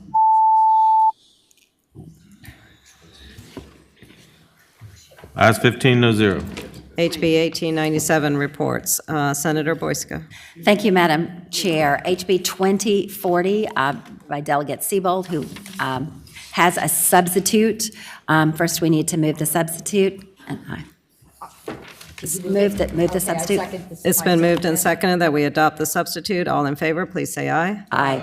Any opposition? The substitute is in front of us. Senator Boysko. Thank you, Madam Chair. This deals with speech-language pathology assistance. The substitute adds language to clarify that the 3 eligible pathways for speech-language pathology assistance are at each 3 alternative pathways available as options. It directs the board to promulgate the regulations, establishes the number of speech licensed pathology assistants that may practice under the supervision of 1 licensed speech language pathologist, not to exceed 3 speech language pathology assistants under the supervision of 1 licensed speech language pathologist, and it defines direct supervision and indirect supervision in accordance with the bill. It also removes the obsolete language referring to the certificate of clinical competence, and I so move. It was recommended reporting 5 yes, 0 no, and I so move. With The substitute. Is there a second? Is there a second? Is there a second? It's been moved and seconded that we report with substitute HB 2040. Seeing no additional comments or questions, clerk, please open the roll.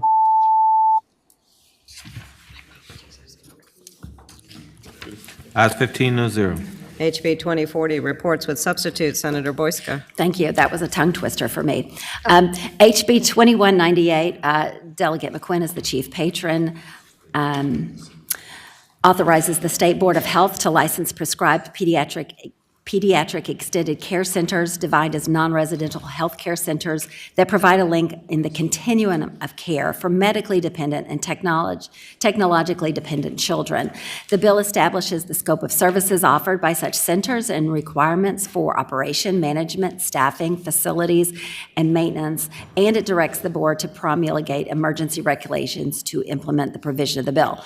This was recommended reporting 5 yes. It appears that it needs to be re-referred to finance, and I so move. Second. It's been moved and seconded that HB 2198 report and be re-referred to finance. Seeing no additional questions or comments, clerk, please open the roll.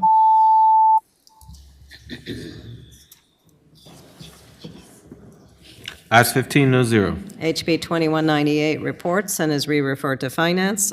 Senator Boyska. HB 2307 by Delegate Hodges requires that any prescriber of controlled substances approved for use in opioid addiction therapy prior to or as part of the execution of treatment agreement with the patient, request information from the Director of the Department of Health Professions for the purposes of determining what, if other covered substances such patient is currently being prescribed.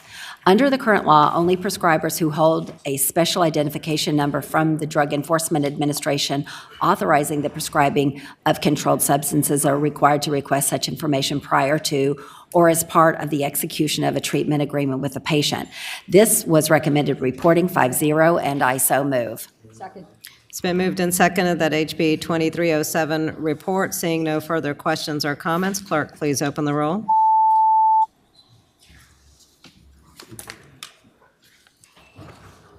Ayes 15, no zero. HB 2307 reports. Senator Boyska. HB 2319 by Delegate Sickles as the chief patron creates an exception for drug-checking products that are used to determine the presence or the concentration of a contaminant that cause physical harm or death from definitions of drug paraphernalia and controlled paraphernalia. Under the current law, the exceptions apply only to narcotics testing products used to determine whether a controlled substance contains fentanyl or fentanyl analog. It was recommended reporting 5 yes, 0 no, and I so move. Second. It's been moved and seconded that HB 2319 report. Seeing no additional questions or comments, clerk, please open the roll. Ayes 15, no zero. HB 2319 report. Senator Boyska. Thank you. The next bill is HB 2378. Delegate Hodges is the chief patron. It requires drug manufacturers to implement provisions for the return of drugs past their expiration date by pharmacies in order for their products to be eligible for dispensing as therapeutically equivalent drugs. It was recommended 4 yes, 0 no, and 1 abstention, and I so move. It's been moved and seconded that HB 2378 report. Seeing no additional questions or comments, clerk, please open the roll.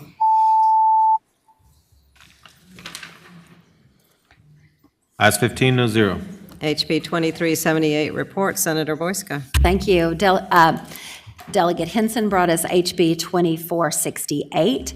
It specifies that advanced registered medication aids may administer drugs to long-term care residents who do not have a clinical condition that requires evaluation by a registered nurse or a licensed practical nurse for the administration of medications. It also limits the practice of advanced registered medication aids to nursing homes who are licensed by the Department of Health and permits advanced registered medication aids to administer drugs determined permissible by the Board of Nursing. The bill directs the Department of Health, the Board of Nursing, and the Board of Pharmacy to promulgate regulations to be effective as of December 15th, 2025, pertaining to the administration of drugs to residents in nursing homes by advanced registered medication aids. It was recommended reporting 5 yes, 0 no, and I so move. Second. It's been moved and seconded that HB 2468 report. Seeing no further questions or comments, clerk, please open the roll.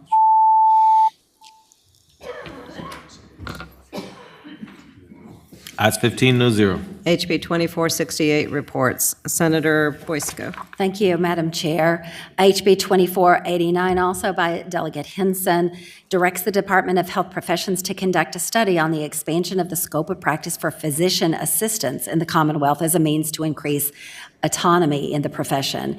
In addition to reviewing the education and training requirements for the physician's assistants in the Commonwealth and in other states, the study includes an analysis of the cost and the benefits to patients of increased autonomy for physician's assistants.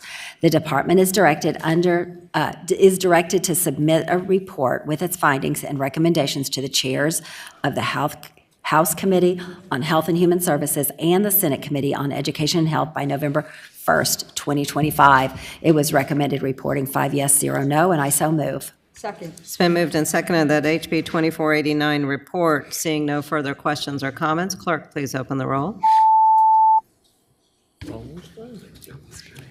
Ayes 15, no zero. HB 2489 report, Senator Boysko.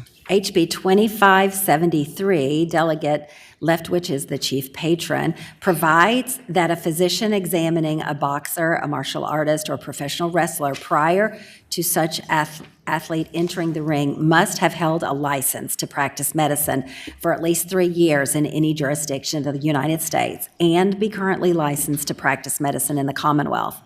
Current law requires that a physician to have been licensed in the Commonwealth for at least 5 years. The bill also requires a promoter to furnish to the Department of Professional and Occupational Regulation within 2 weeks following the completion of an event, a report showing the number of tickets sold and unsold and given away, the amount of gross proceeds, and the total gross receipts received from the distribution rights of such events. Current law requires such reports to be furnished to the department within 24 hours of a completion of event. This was recommended 5 yes, 0 no, and I so move. Second. It's been moved and seconded that HB 2573 be reported. Seeing no additional questions or comments, clerk, please open the roll.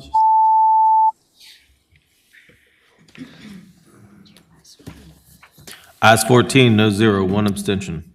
HB 2573 report, Senator Boysko. HB 2649 by Delegate Waxman removes the dispensing of covered substances within a licensed narcotic maintenance treatment program from the list of circumstances that are exempt from the reporting requirements of the prescription monitoring program.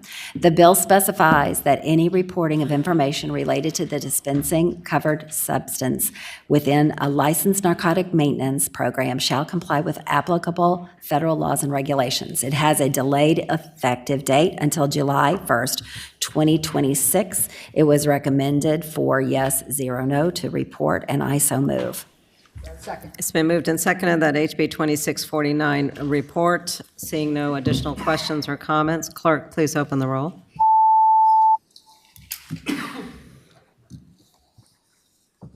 Ayes 15, no zero. HB 2649 is reported. Thank you, Madam Chair. That completes my report. Thank you, Senator Boysko, and I want to thank you for your exceptional work in steering the subcommittee through this entire session. Thank you for your work and fine reporting. And thank you. And we are moving to our third subcommittee, and that is higher education, chaired by Senator Locke. And we will begin with the first bill as soon as I can find it.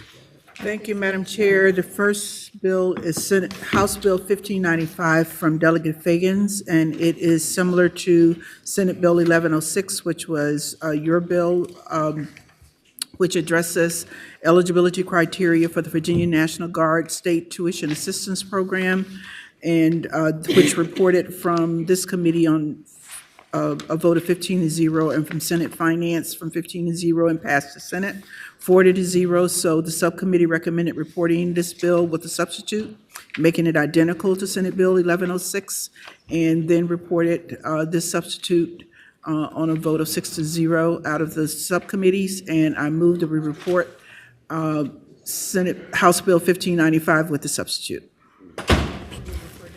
And re-refer to Finance. It's been moved and seconded that HB 1595 be reported as substituted, conforming it to SB 1106, and be re-referred to Finance. Seeing no further questions or comments, clerk, please open the roll.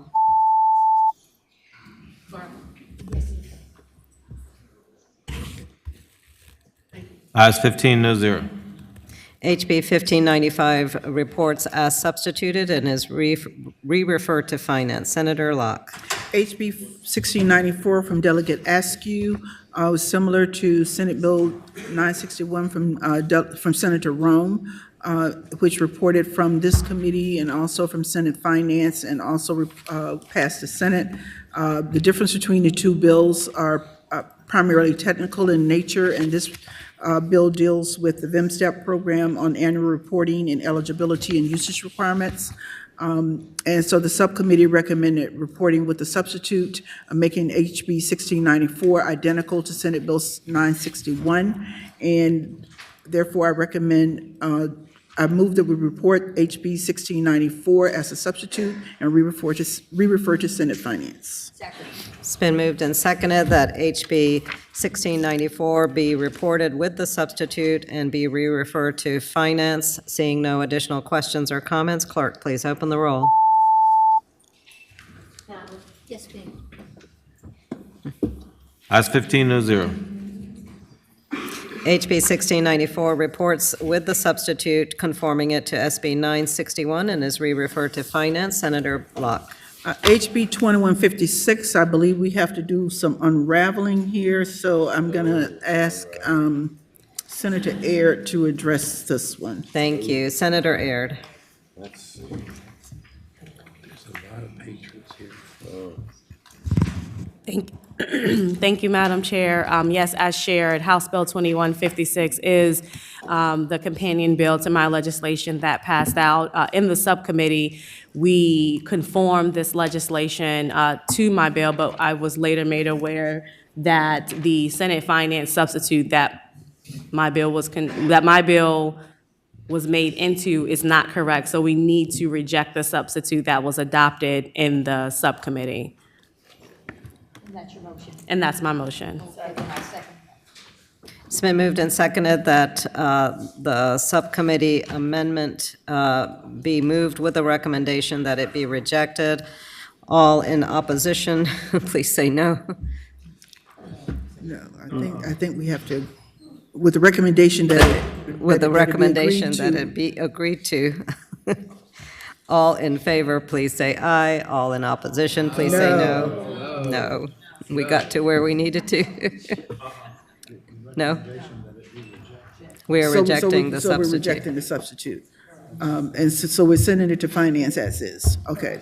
So this is similar to the bill that was presented by Senator Aird, Senate Bill 1229, addressing student exchange programs, tuition and mandatory fee waivers. So we will, the recommendation then is to report HB 2156 and re-refer to Senate Finance. Second. It's been moved and seconded that HB 2156 be reported as it came out of the House. Yes, correct. And be re-referred to Finance. Seeing no additional questions or comments, clerk, please open the roll.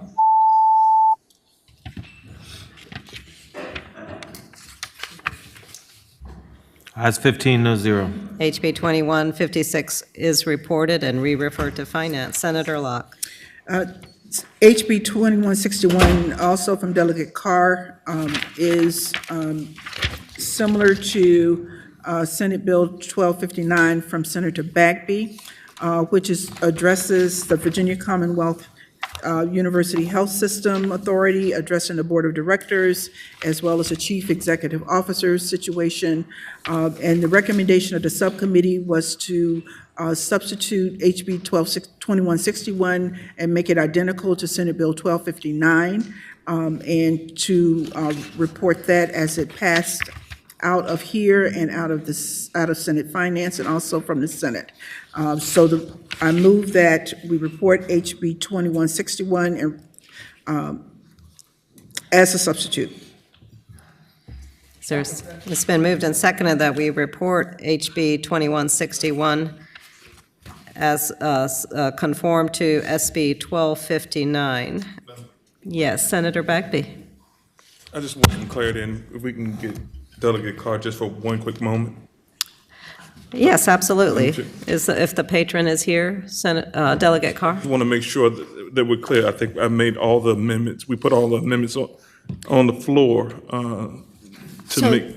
The amendments that we'd added on the Appropriations Committee on the House side, were they on the bill that passed in the Senate? Yes. Your bill that passed? I would lead it for staff, but I believe so. So that means that they're I'm sorry, Madam identical? Chair.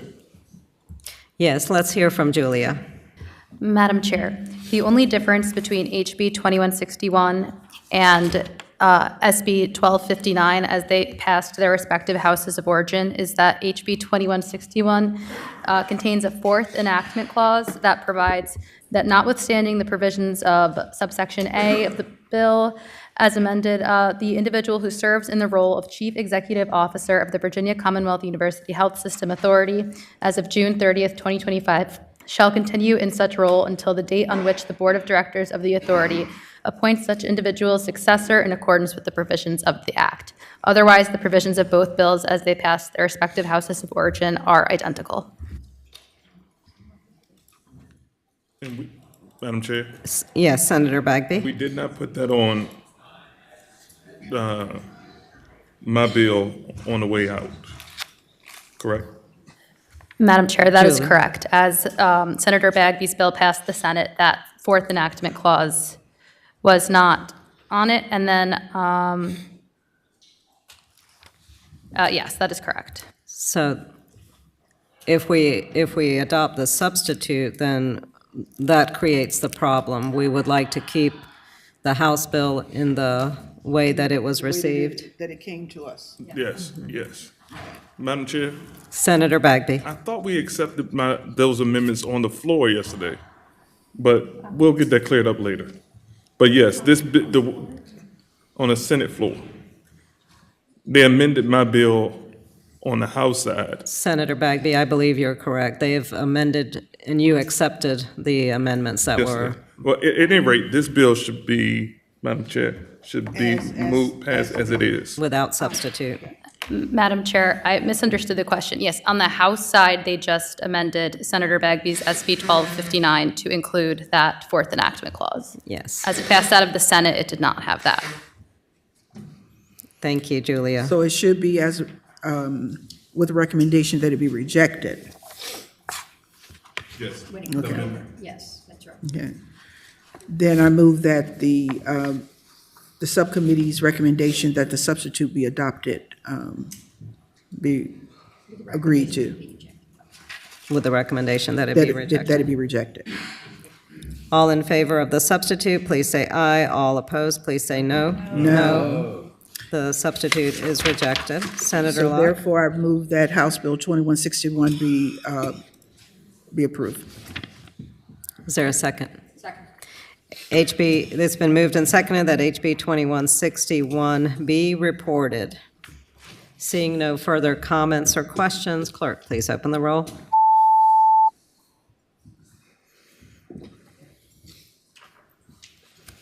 Ayes 15, no zero. HB 2161 reports. And thank you, Senator Bagby and Delegate Carr, for making those clarifications. Senator Locke. HB 2240 from Delegate Cousins, similar to Senate Bill 1016 from Senator Rome, addressing hunger-free campuses. The subcommittee recommends reporting HB 2240 as is, and therefore I move that HB 2240 be reported and be referred to Finance. Second. It's been moved and seconded that HB 2240 be reported and re-referred to Finance. Seeing no additional questions or comments, clerk, please open the roll.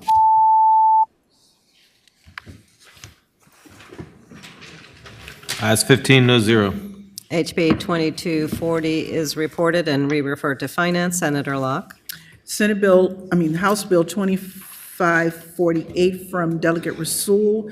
It was similar to Senate Bill 953 from Senator Favola that incorporated Senate Bill 791 from Senator Head. This bill addresses practical nursing programs to develop common curricula and transferability of registered nursing programs and establish a pathway of stackable credentials. The recommendation coming from the subcommittee was to report HB 2548 as a substitute, making it identical to Senate Bill 953. Therefore, I move that HB 2548 be reported as a substitute and re-referred to Finance. Senator Locke, before we do that, Julia has an amendment. Madam Chair, there is an additional small technical amendment to HB 2548, which would just strike in line 32 of the substitute after the word develop and implement, so that it just reads, apologies, that the Virginia Community College System shall develop the common curriculum for practical nursing programs. I move that amendment. It's been moved and seconded that we adopt the technical amendment. All in favor, please say aye. Aye. The amendment has been adopted. Madam Chair, I think that still keeps it in conformance with mine. Thank Is that you. correct? Thank you, Senator Favola. Would you like to renew your motion, Senator Locke? I move that House Bill 2548 be reported and re-referred to as a substitute and as a substitute and re-referred to Finance. Is there a second? It's been moved and seconded that we report HB 2548 as substituted and with the technical amendment adopted this morning and be re-referred to Finance. Seeing no additional questions or comments, clerk, please open the roll.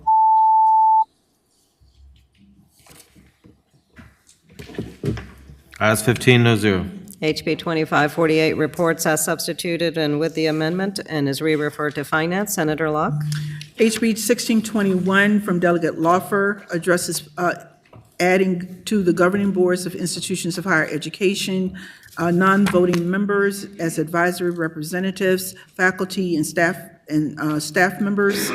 This failed to report on a vote of 2 yes, 2 no, and 2 abstentions. There was considerable discussion with regard to this, and I believe Delegate Lawfer is here. Thank you, Senator Locke. Delegate Lawfer, would you like to make some comments about the bill? Yes, thank you, Madam Chair and committee members. HB 1621 seeks to add a faculty and staff member to be chosen by their peers to be non-voting members of the Board of Visitors. We know that 52 to 75% of the workforce in our higher education institutions is made up of staff, and this is a critical voice that could bring more effectiveness to the Board of Visitors.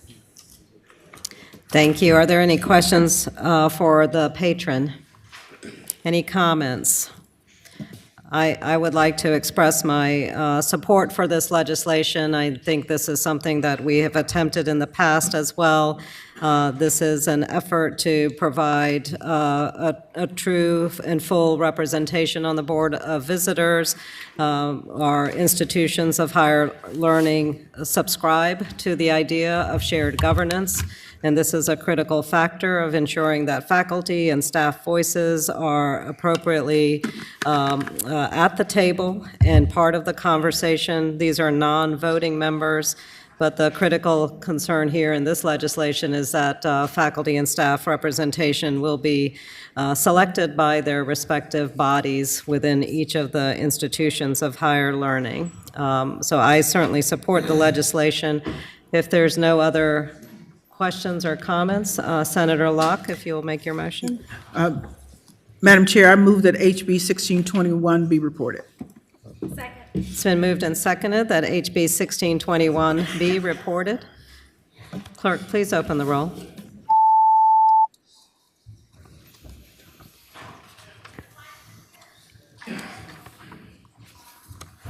Ayes 9, no 6.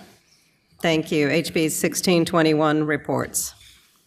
Senator Locke. HB 1805 from Delegate Cohen addresses IEPs, and it requires any individualized education program meeting for any student with a disability held for purpose of post-secondary transition planning and consideration of post-secondary transition services include consistent with the guidance developed by the Department of Education, and that SCHEV is directed to study and make recommendations on improving and standardizing the quality and consistency of IEPs or sections of IEPs for students with disabilities dedicated to post-secondary transition. And on the subcommittee recommends reporting this on a vote of 5-0, and I move that we report HB 1805. Second. It's been moved and seconded that HB 1805 report. Seeing no additional questions or comments, clerk, please open the roll. Ayes 15, no 0. HB 1805 reports. Senator Locke. HB 1870 recommended on a vote of 5-0 from the subcommittee, and I move that HB 1878 be reported. Second. It's been moved and seconded that HB 1878 report. Seeing no additional questions or comments, clerk, please open the roll. Ayes 15, no 0. HB 1878 reports. Senator Locke.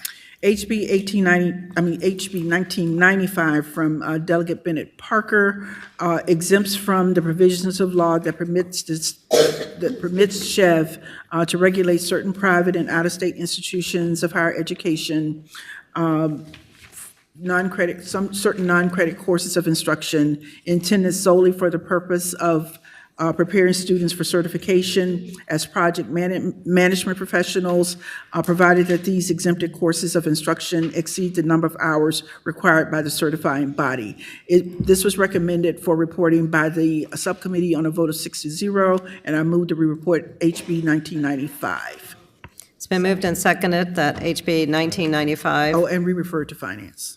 It's been moved and seconded that HB 1995 be reported and re-referred to finance. Seeing no additional questions or comments, clerk, please open the roll.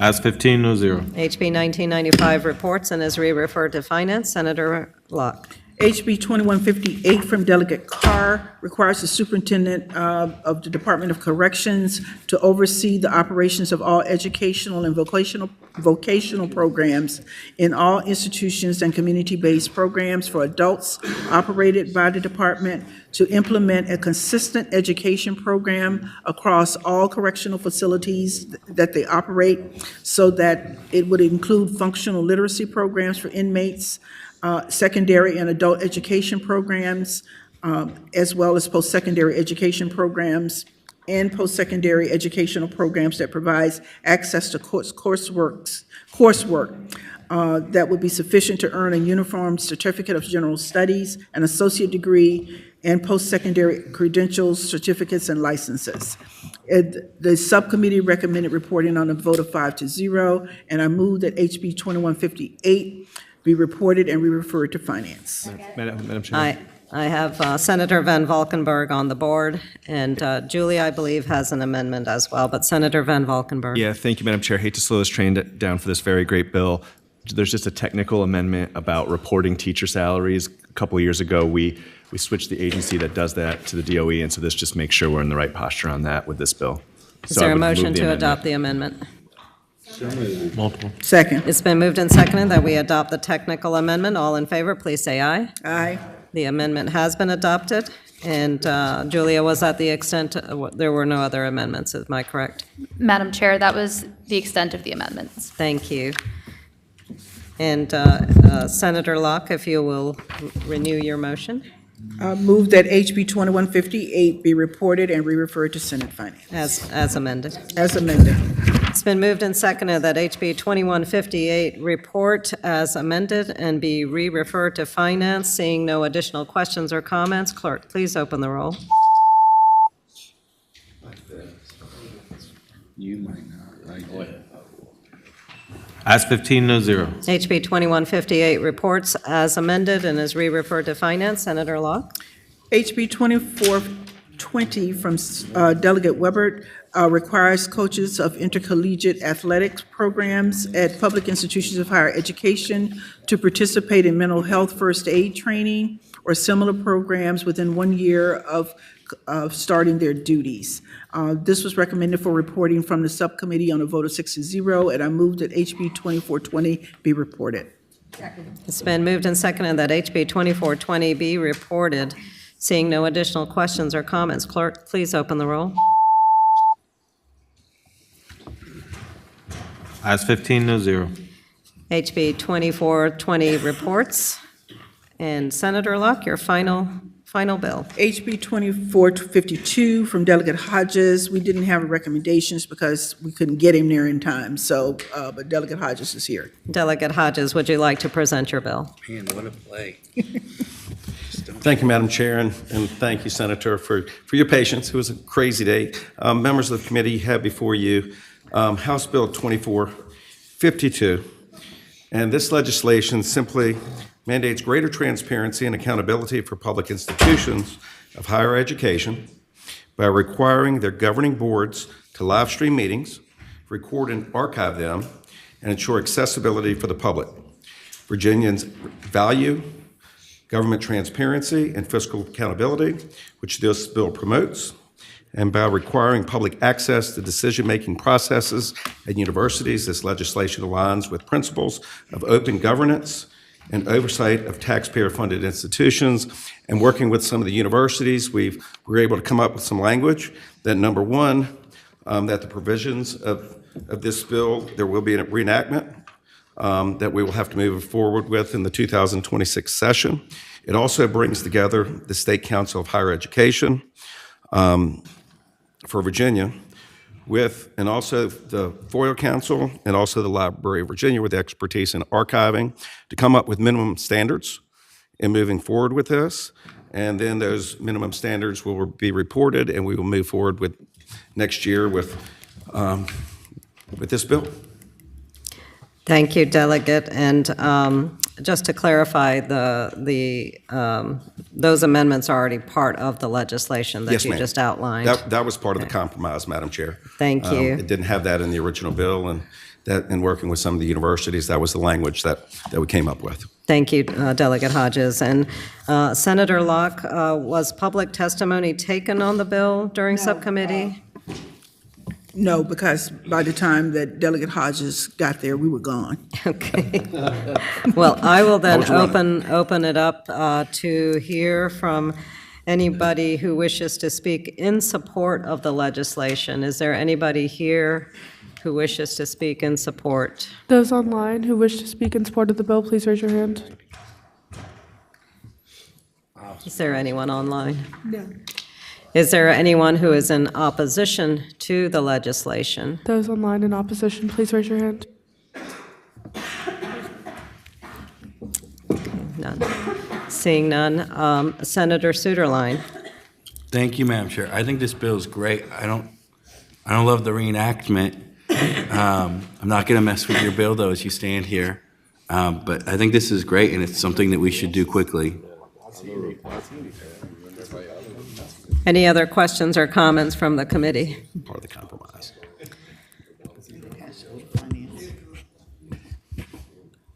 We have a motion to report and re-refer to finance. It's been moved and seconded that we report and re-refer to finance. Before we take the vote, I just had one question. I know that live streaming is now pretty accessible in most of our localities and in our institutions.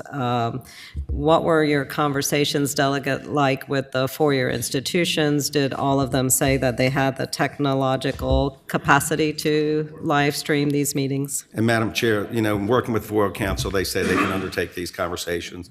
And, part of the amendment that we made in the House was sit down and have those conversations and develop those minimum standards. And in doing the research, I found a number of our public universities don't necessarily live stream, although there was a bill some years ago, and they're not doing that now. And archiving, the price with archiving these meetings has dropped tremendously. We have planning district commissions that we have with the state that are doing this now. And what we're doing is we're establishing minimum standards for our universities and bringing these folks together to have those conversations. Thank you, Delegate. We have a motion and a second that HB 2452 be reported and be re-referred to Finance. Seeing no additional comments, clerk, please open the roll.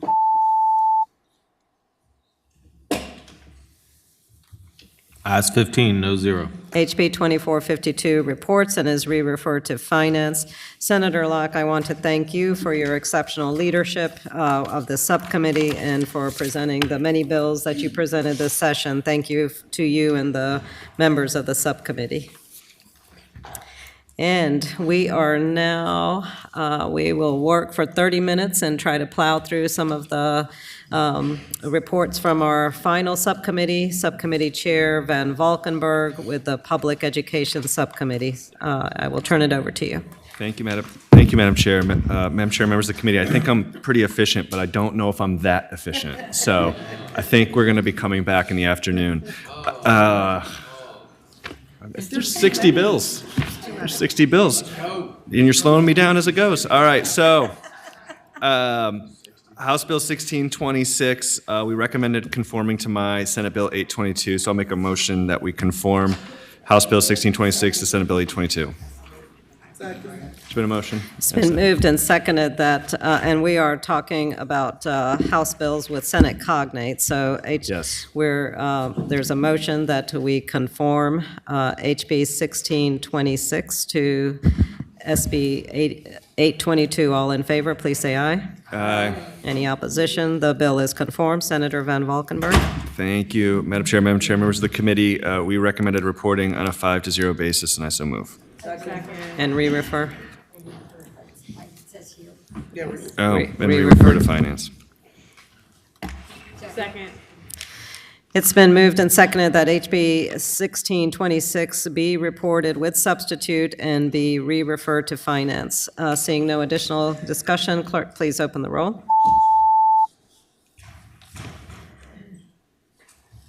Ayes 15, no zero. HB 1626 reports with substitute and is re-referred to Finance. Senator Van Valkenburg. Thank you, Madam Chair. Next up is House Bill 1663, which is similar to your SB 1104. So we moved to conform it. So I make the motion to conform House Bill 1663 to Senate Bill 1104. It's been moved and seconded that HB 1663 be conformed to SB 1104. All in favor, please say aye. Aye. Any opposition? The bill is conformed. Senator Van Valkenburg. We recommended reporting on a 3-2 vote, and I so move. It's been moved and seconded that HB 1663 be reported as substituted. Seeing no additional questions or comments, clerk, please open the roll.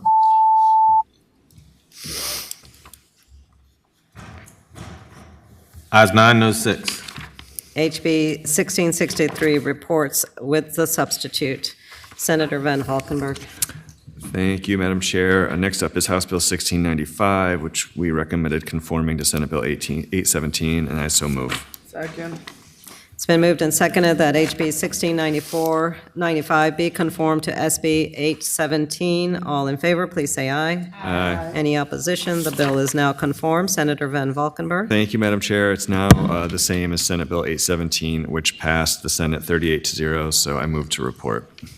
It's been moved and seconded that HB 1695 be reported as conformed. Seeing no additional comments, clerk, please open the roll.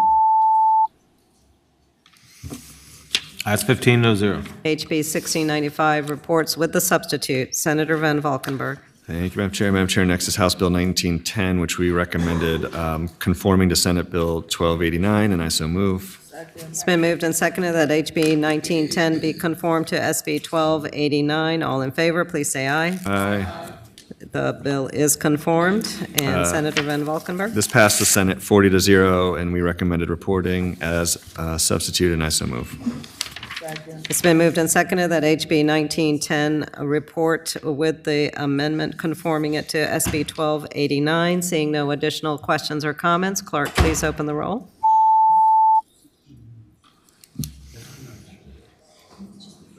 Ayes 15, no zero. HB 1910 reports with the amendment. Senator Van Valkenburg. Thank you, Madam Chair. Next up is House Bill 1915, which we recommended conforming to Senate Bill 1032, and I so move.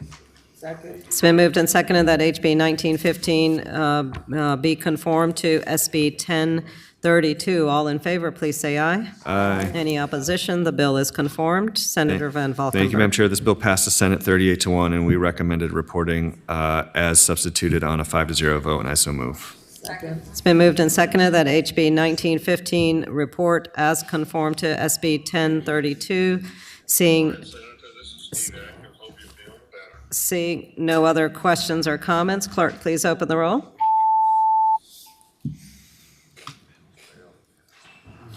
Ayes 15, no zero. HB 1915 reports with substitute. Senator Van Valkenburg. Thank you, Madam Chair. Madam Chair, next up is House Bill 1945, which we recommended conforming to Senate Bill 1037. I so move.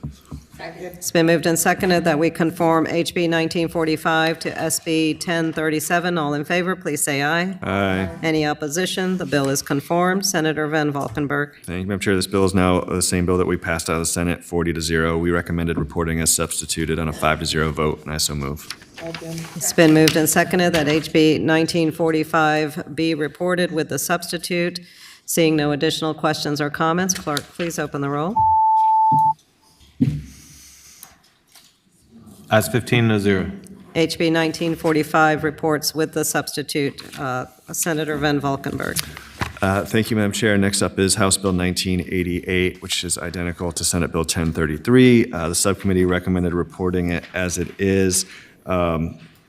Check your votes. This recommended reporting on a 3-2 vote, and we need to report and re-refer to Finance, and I so move. It's been moved and seconded that HB 1988 report and be re-referred to Finance. And clerk, seeing no additional questions or comments, clerk, please open the roll.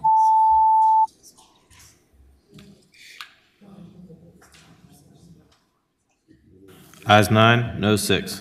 HB 1988 reports and is re-referred to Finance. Senator Van Valkenburg. Thank you, Madam Chair. Madam Chair, next up is House Bill 2219, which is similar to Senate Bill 1034. The differences were technical, and so we recommended, or we adopted amendments, and so I moved the amendments.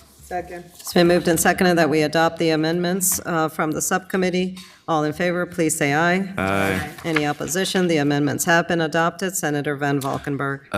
This passed the Senate 39-0. We recommended reporting on as amended with a 5-0 vote, and I so move. It's been moved and seconded that HB 2219 be reported with the amendments. Seeing no additional questions or comments, clerk, please open the roll.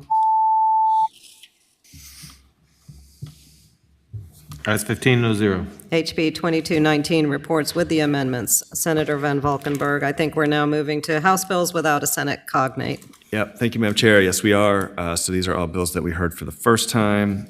First up is Delegate Laufer's House Bill 1674, which is about accreditation requirements for education programs, an exemption for professional education programs leading to certain endorsements. It directs the board to amend its regulations relating to accreditation requirements for professional education programs in the Commonwealth to require DOE to provide an alternative to the requirement to obtain and maintain national accreditation from the Council of the accreditation of educator preparation to any professional education program that leads to an endorsement to school counselors, school psychologists. Basically, we're like the only state in the country that has multiple accrediting paths that you have to take for school counselors and school psychologists, and this was to streamline it. We recommended reporting on a 3-to-1-to-1 vote, and I so move. Second. It's a reduced red tape bill. It's been moved and seconded that HB 1674 be reported. Are there any questions or comments?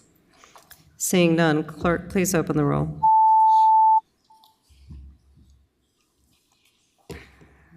Ayes 15, no zero. HB 1674 reports. Senator Van Valkenburg. All right, so we had a substitute for this bill, so I'll move that first. It's been moved and seconded that we adopt the committee substitute. All in favor, please say aye. Aye. Any opposition? The substitute is in front of us. Senator Van Valkenburg. Yeah, Madam Chair, members of the committee, this is about bleeding control kits, immunity from civil liability.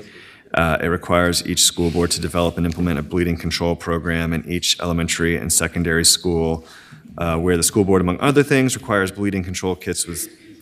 Basically, the bill, the thing that we amended, so there's a substitute, is we took out this training component piece, but it's to make sure that they have bleeding control kits in the school, to make sure folks, actually, the immunity was taken out as well. In this, we recommended reporting as substituted on a 5-0 vote, and we would need to re-refer to finance, so I'll recommend reporting as substituted and re-refer to finance.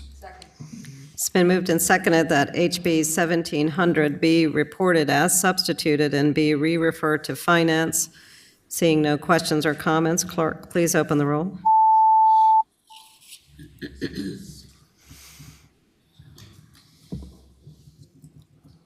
Ayes 14, no zero, one abstention. HB 1700 reports and is as substituted and is re-referred to finance. Senator Van Valkenburg. Thank you, Madam Chair. Madam Chair, members of the committee, for this next one, we need to slow the train down a little bit. House Bill 1769 was about chronic absenteeism. We had a pretty robust conversation, I guess led by me, about if this bill was good.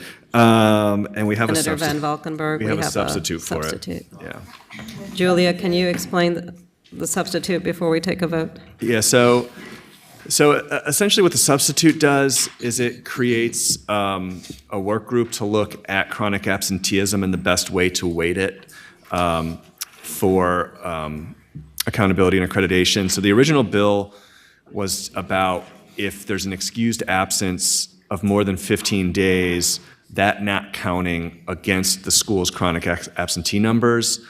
And my concern was twofold. One, we do want to incentivize schools to be aggressively trying to get kids in school, knowing we can't stop every parent from pulling their kid for 15 days to do whatever they're doing, but that the school should have to try.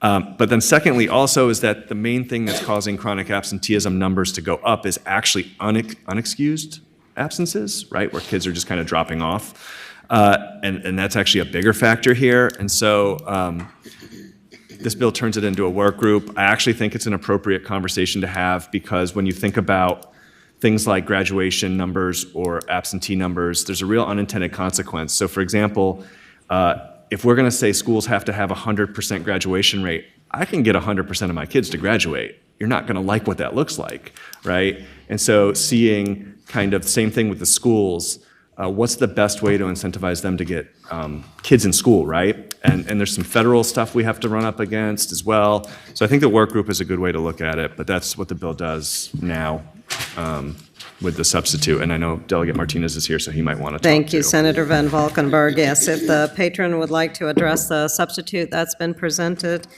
Delegate Martinez. Thank you, Madam. Thank you, Madam Chair and Committee. It was a robust conversation between all of us and trying to find a solution. And I believe the work group to study chronic absenteeism and how we can address it, it was a good compromise. Thank you, Delegate. Are there any questions or comments, additional questions or comments? So let's have a motion on the substitute. Well, yeah, we do need to move the substitute before yours. Senator Pekarsky, did you Yeah, let's have a move- let's- question? Let's move the substitute and then Senator Pekarsky.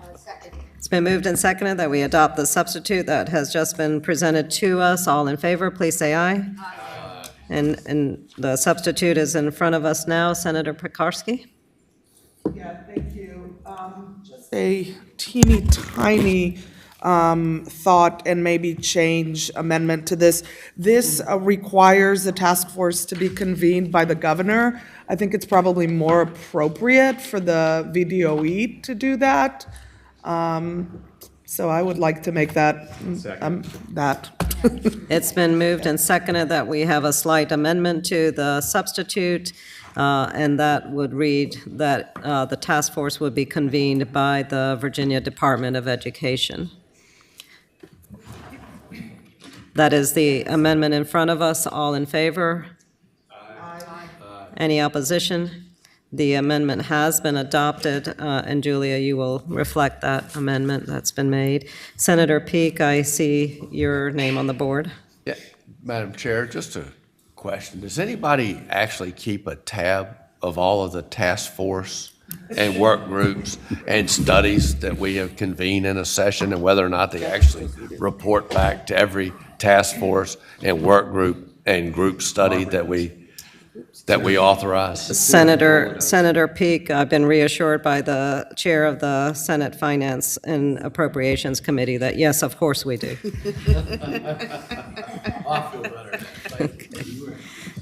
So we now have the substitute with a small amendment in front of us. Is there any further comments or discussion? And the patron is at peace with the substitute. So do we have a motion now? Move that we create another task force. Second. Move that we report the substitute as amended And re-refer. and re-refer to finance. No, I'm sorry, it doesn't go to finance. That was my Just mistake. move the substitute as amended. It's been moved and seconded that we report the substitute as amended. Seeing no additional questions or comments, clerk, please open the roll.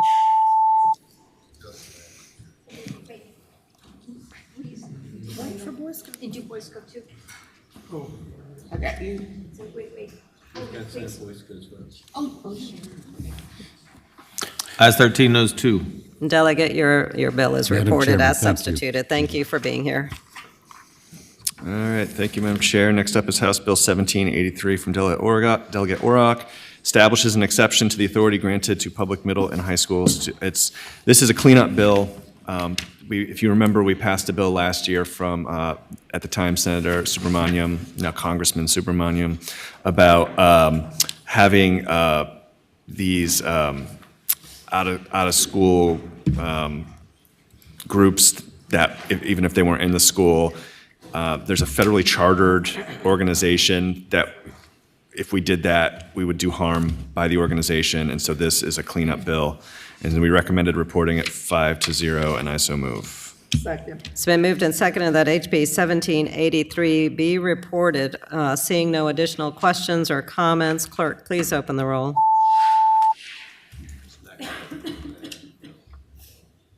Ayes 15, no 0. HB 1783 is reported. Senator Van Valkenburg. Thank you, Madam Chair. Madam Chair, members of the committee, next up is House Bill 1830 from Delegate Simons. It's about unpaid educational leave for certain employee association officers and a purchase of service credit. Requires each school board to adopt a policy that requires the school board to approve unpaid educational leave for school board employees who are state employee association officers, and for at least 2 school board employees who are local employee association officers for a maximum of 4 years per person. It allows the people who have approved leave to purchase service credit with VRS. We recommended reporting on a 3-2 vote, and I so move. Second. It's been moved and seconded that HB 1830 be reported. Are there any additional questions or comments? Seeing none, clerk, please open the roll.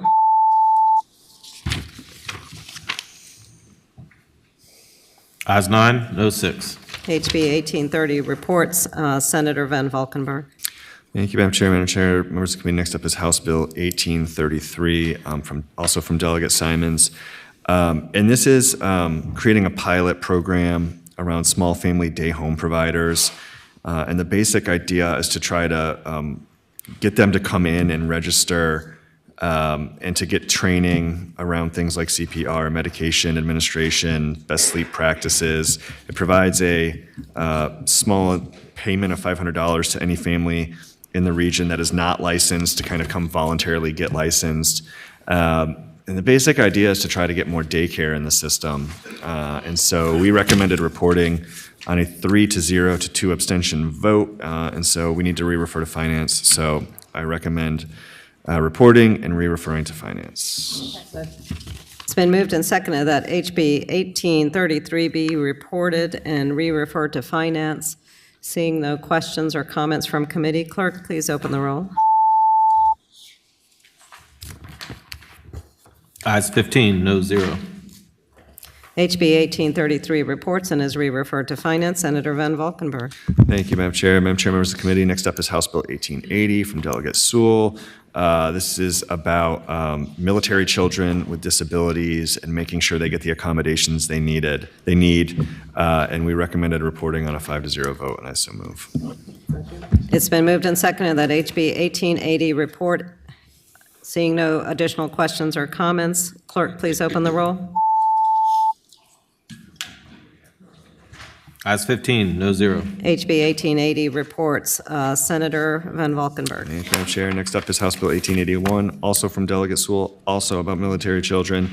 It permits any school board to establish and implement policies providing for the enrollment of any student upon request of such student parent who does not reside within the applicable school division, whose parent is a full-time active duty member of the United States and for whom the Commonwealth is the home, and who meets other requirements set forth in the bill. The bill permits such policies to provide for the denial of any such enrollment request if they can demonstrate it lacks the resources. We recommended reporting on a 5-0 vote. I so move.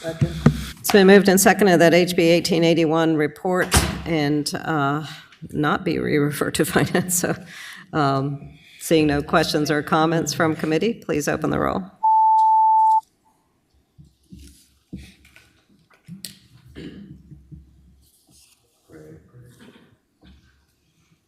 Ayes 15, no 0. HB 1881 report. Senator Van Valkenburg. Thank you, Madam Chair. Madam Chair, members of the committee, next up is House Bill 1892 from Delegate Siebold, and this is about making sure that children with an IEP who are entering 11th and 12th grade and might be in dual enrollment, it's making sure that they know what their rights and obligations are relating to dual enrollment courses. And so we recommended reporting on a 5-0 vote, and I so move. Second.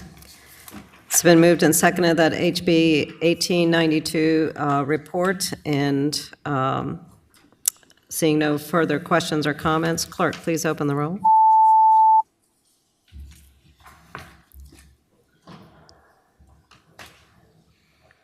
Ayes 15, no 0.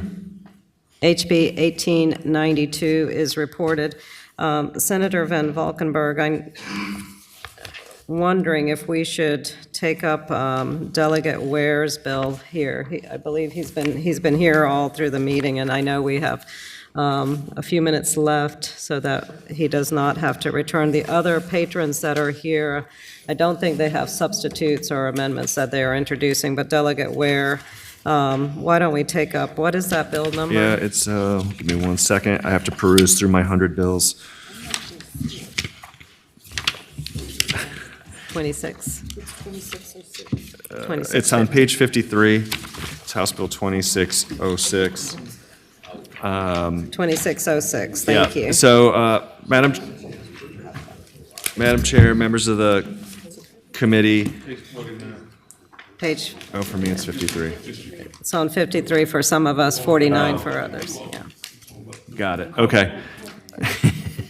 So just to set this up for the committee, before we get in here, this is about due process hearings, and it requires the Board of Education to amend regulations relating to due process hearings for students with disabilities to provide that if a due process hearing officer determines that a due process hearing complaint contains substantially the same issue as was previously adjudicated and it evidences a clear pattern of vexatious and repetitious litigation, the hearing officer may dismiss the complaint and report such abuse to the due process hearing system, the VDOE.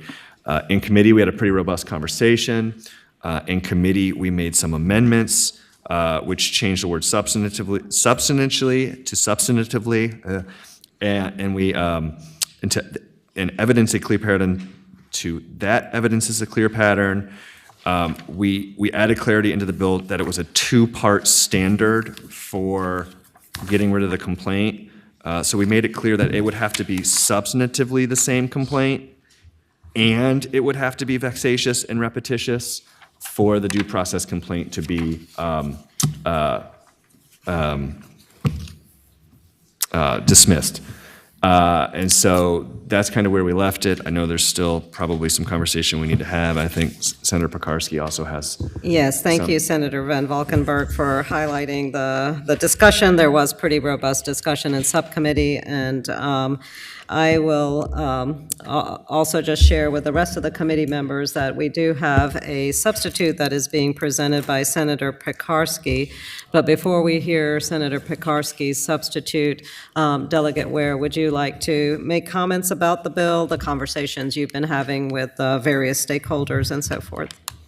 Thank you, Madam Chair, and I very much appreciate Senator Van Valkenburg has well explained the purpose of it. It has been a challenge, and we have it's been sufficient of a challenge that there are divisions that are actually losing teachers and others as a result of the extended and vexatious circumstances that have occurred, and that's the reason for this bill. We've worked hard with a number of groups. Several that initially had objections have either come to a neutral position or are supportive of the legislation at this point. We've undertaken amendments both in the House and here in the Senate to try and meet those objections, and I hope that you will go with the subcommittee's motion to report. Thank you, Madam Thank Chair. you, Delegate Ware. And before we adopt the substitute, if we can have the substitute distributed, and then Senator Pekarsky, if you can explain your substitute.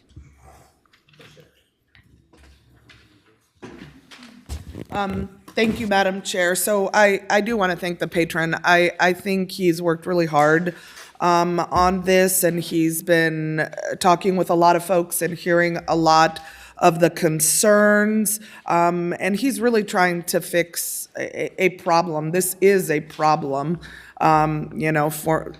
We spoke as former educators, and I know exactly what this is trying to get to.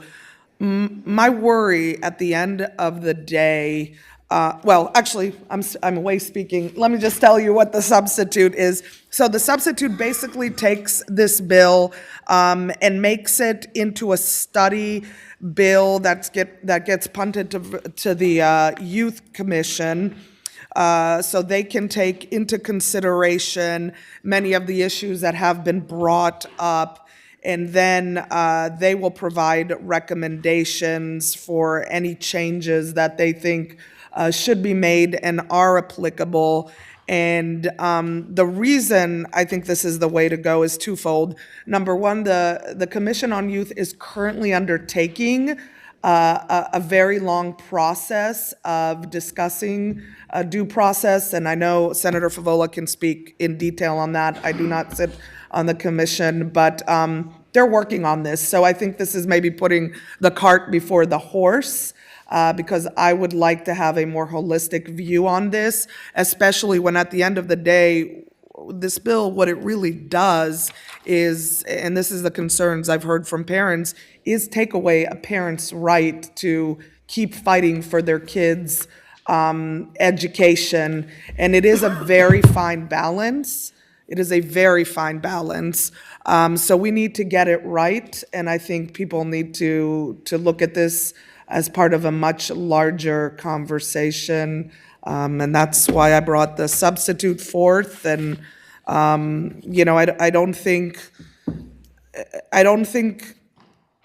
it should rest on the shoulders of one person to decide if a parent's, due process appeal is valid. Maybe we need an oversight board. I don't know. I think there's lots of conversations that could be had around it. So that is why this was brought forth. Hopefully I'll have a second and you all will consider my substitute to try to get there. Madam Chair. Thank you. Before we have a motion on the substitute, Senator Favola. I will second Senator Pekarsky's substitute with all due respect to the patron.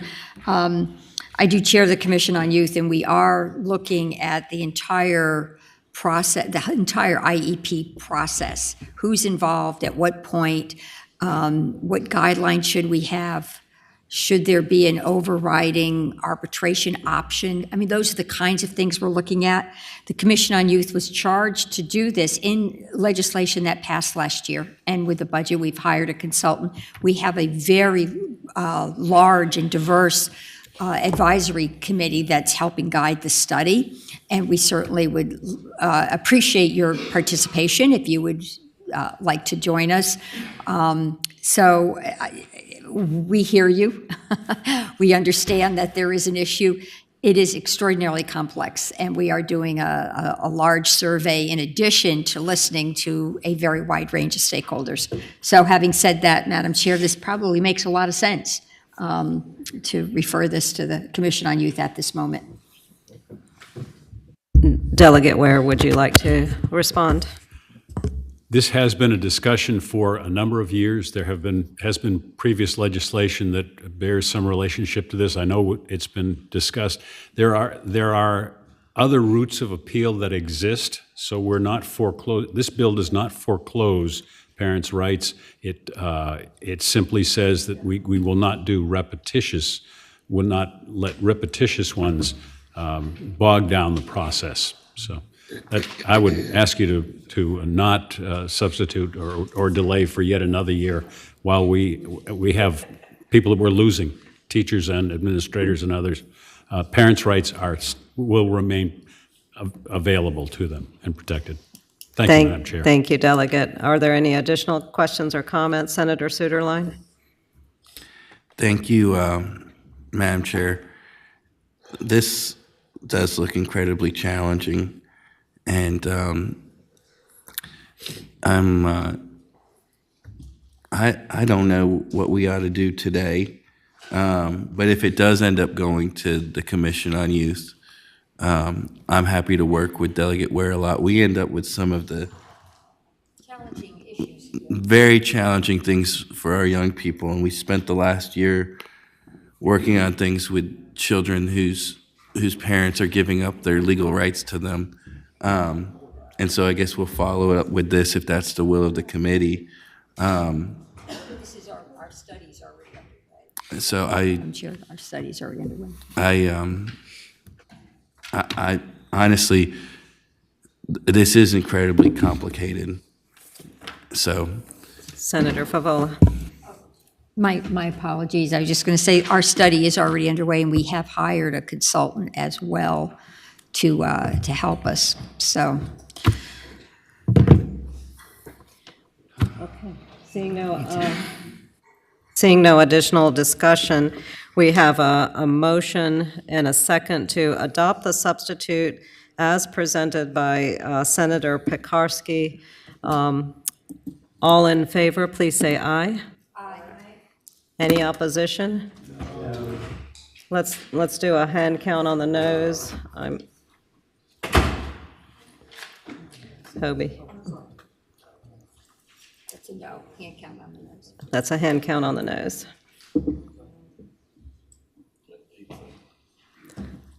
Do you want to do a hand count on the? Why don't we do a roll? Okay, make it easier. This is on the substitute. Senator Pekarsky's. Senator Pekarsky's. To adopt the substitute.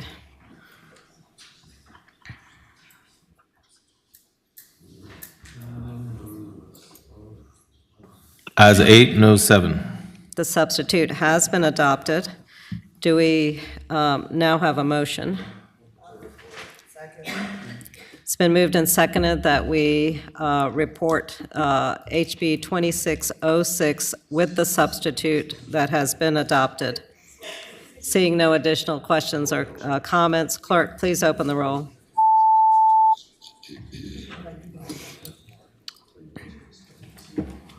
Ayes 15, no zero.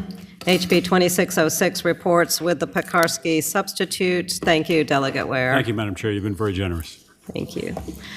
And I know we have patrons here. I don't think we have any flags on any of the remaining bills. Am I correct? I mean, I don't know. There's a lot of We bills may or left. we may not. So, was there a flag on Delegate Austin's? Well, we have many patrons here. Delegate Rasul.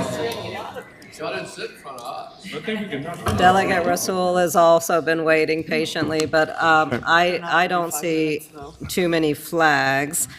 Let me just share what's going to happen. We are going to go at ease so that each of our chambers may go into respective sessions, and then we will reconvene post-session.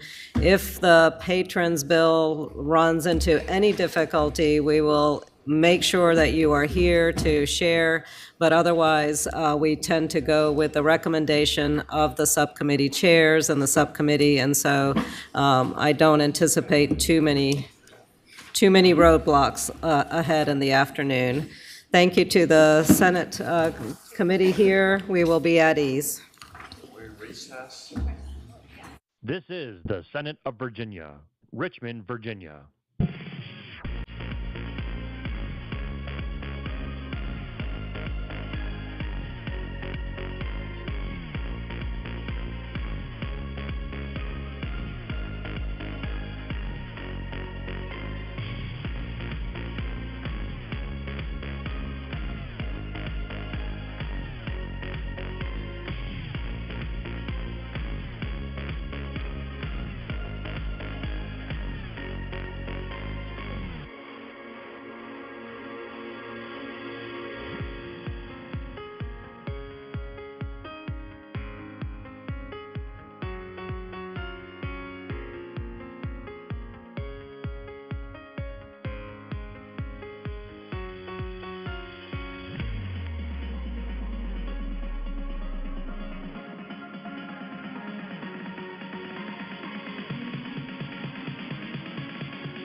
Senate Committee Room, A305.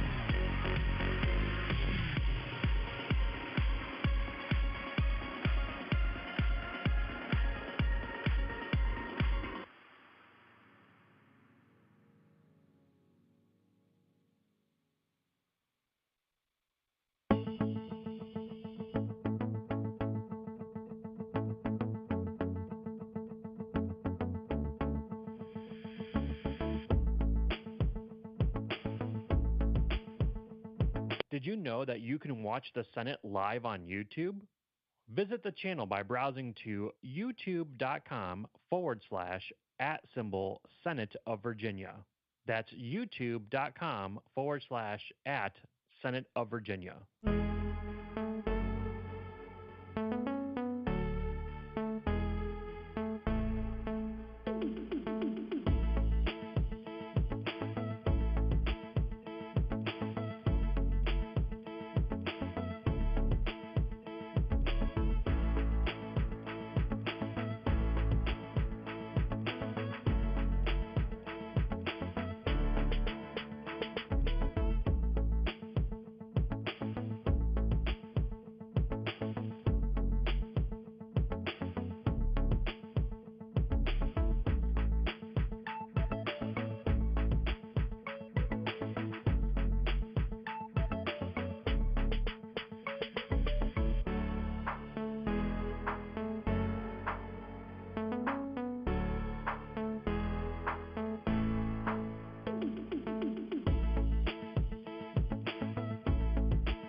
Senate Committee Room, A305.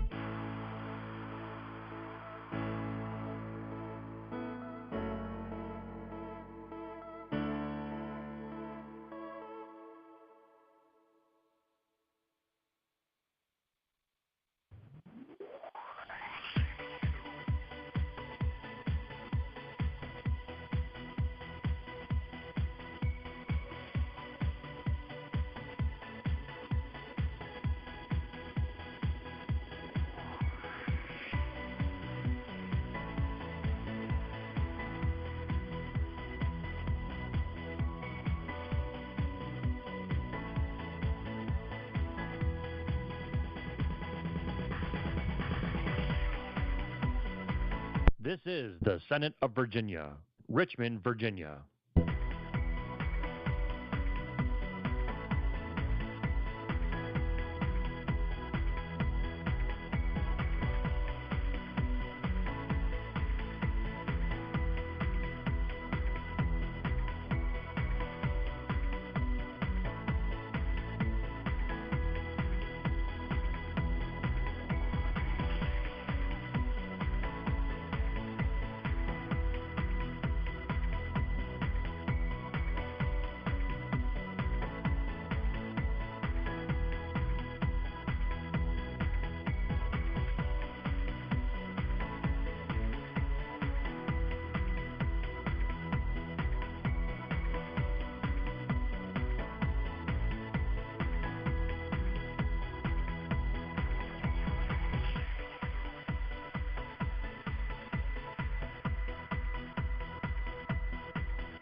This is the Senate of Virginia, Richmond, Virginia.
Senate Committee Room, A305.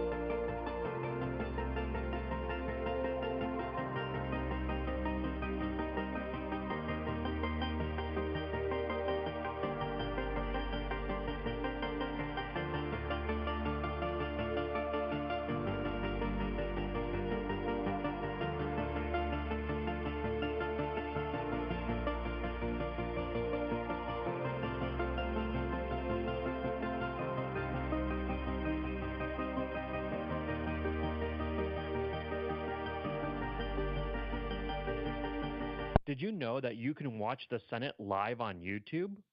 Visit the channel by browsing to youtube.com/@Senate of Virginia.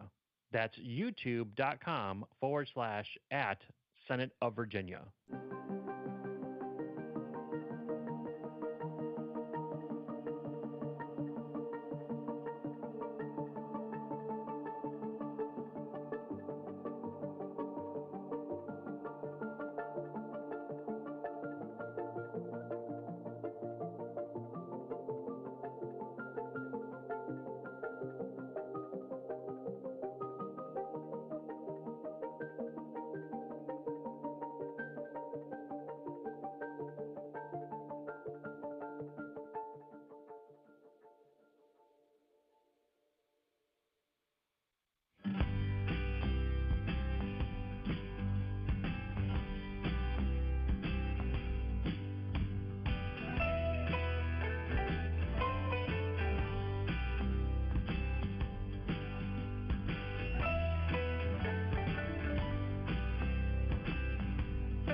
Senate Committee Room, A305.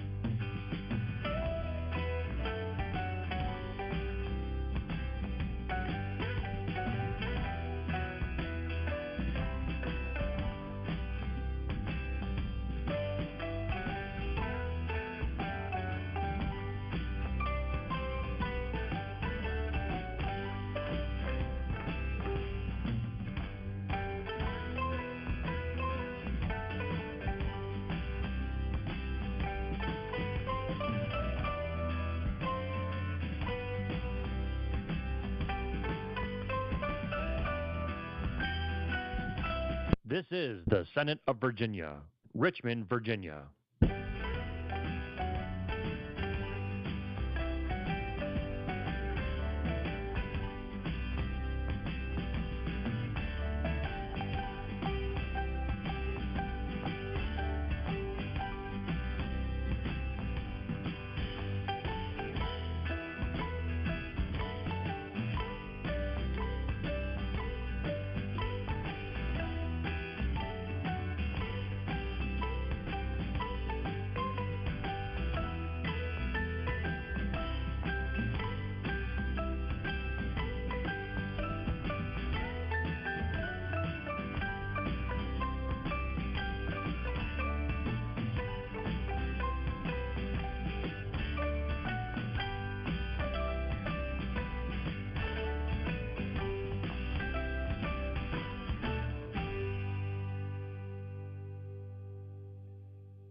This is the Senate of Virginia, Richmond, Virginia.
Senate Committee Room, A305.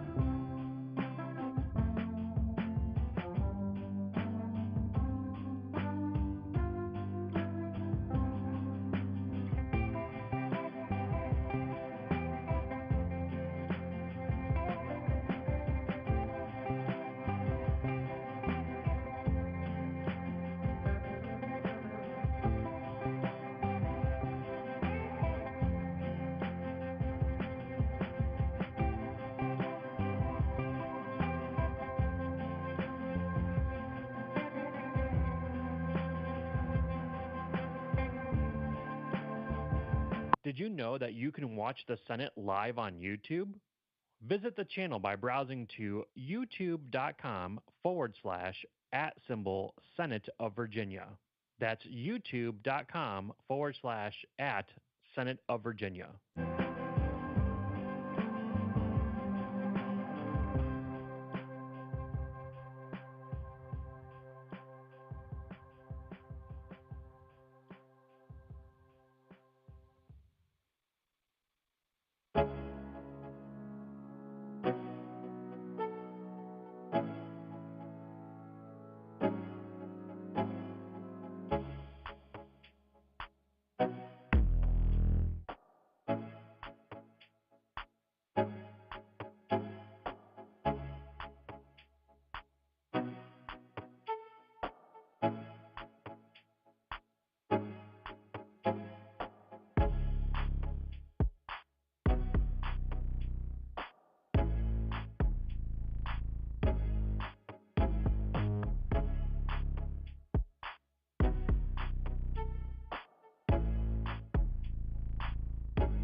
Senate Committee Room, A305.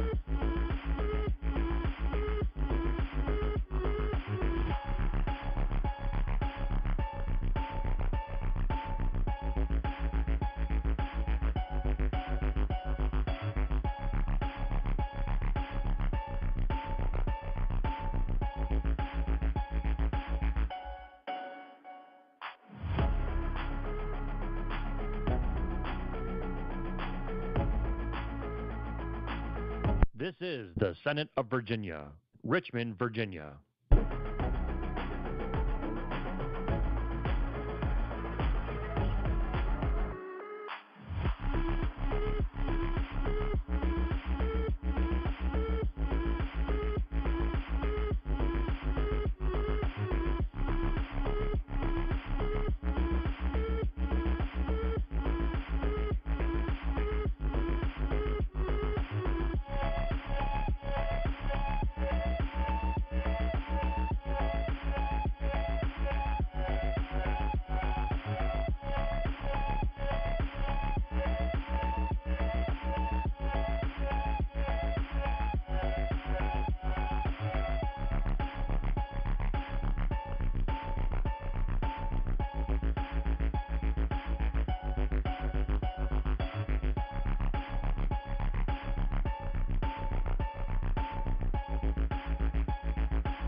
This is the Senate of Virginia, Richmond, Virginia.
Senate Committee Room, A305.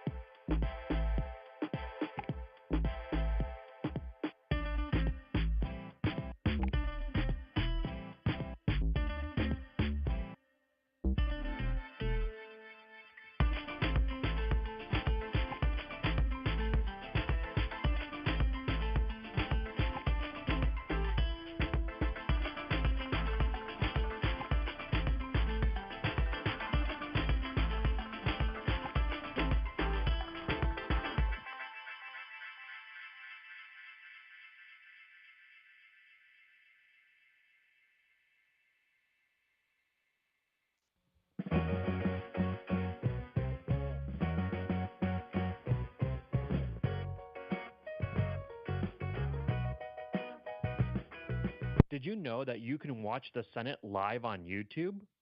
Visit the channel by browsing to youtube.com/@Senate of Virginia. That's youtube.com/@Senate of Virginia.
Senate Committee Room, A305.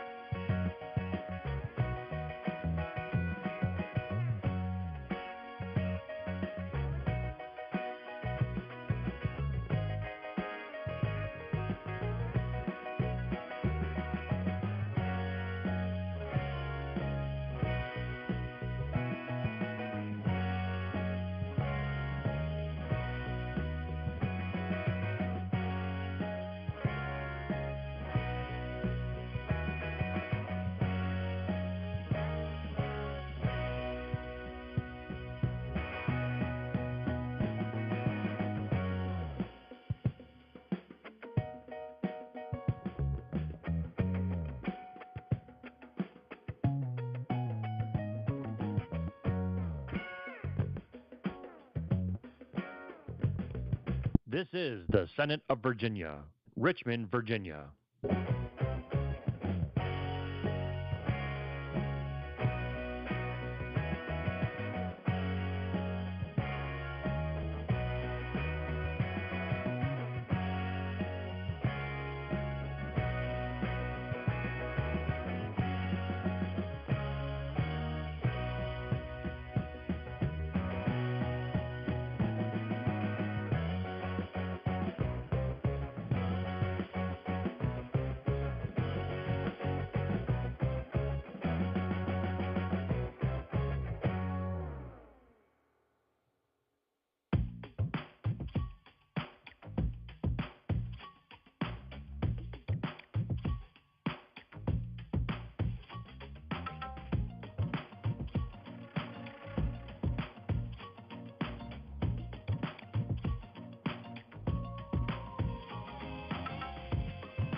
This is the Senate of Virginia, Richmond, Virginia.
Senate Committee Room, A305.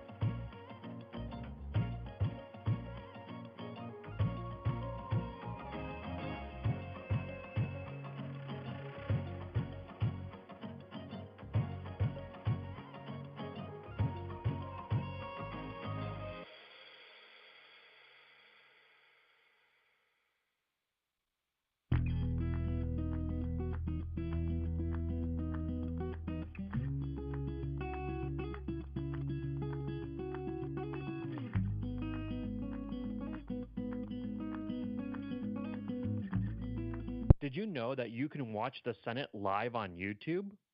Visit the channel by browsing to youtube.com/@Senate of Virginia.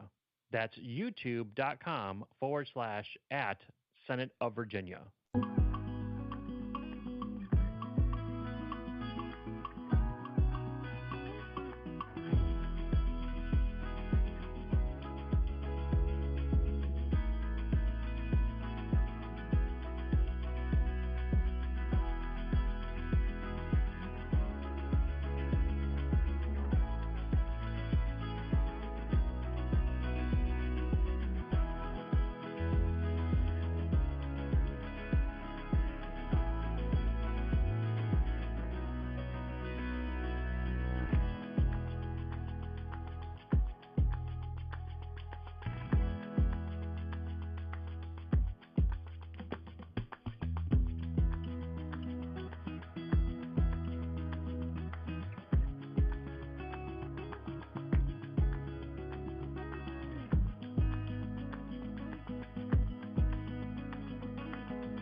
Senate Committee Room, A305.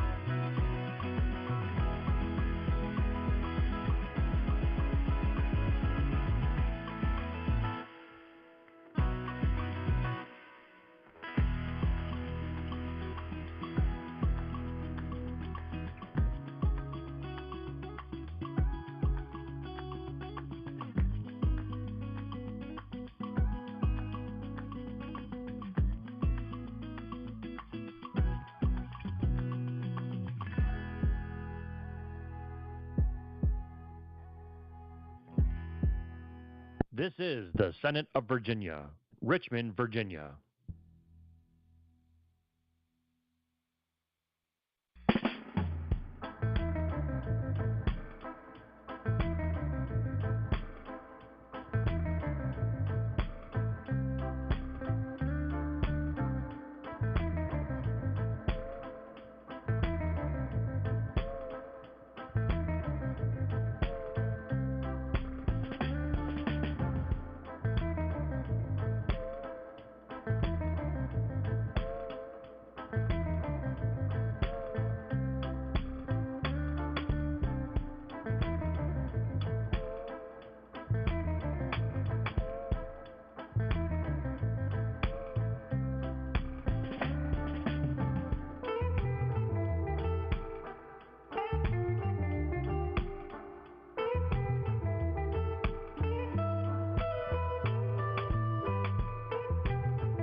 This is the Senate of Virginia, Richmond, Virginia.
Senate Committee Room, A305.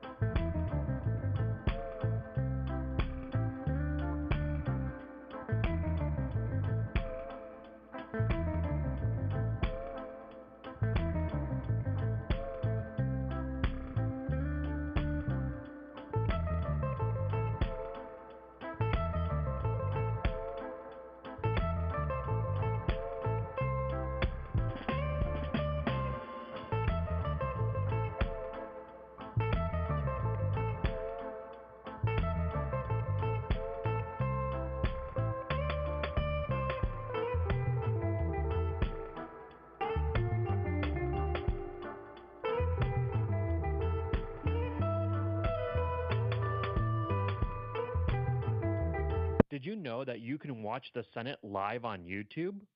Visit the channel by browsing to youtube.com/@Senate of Virginia.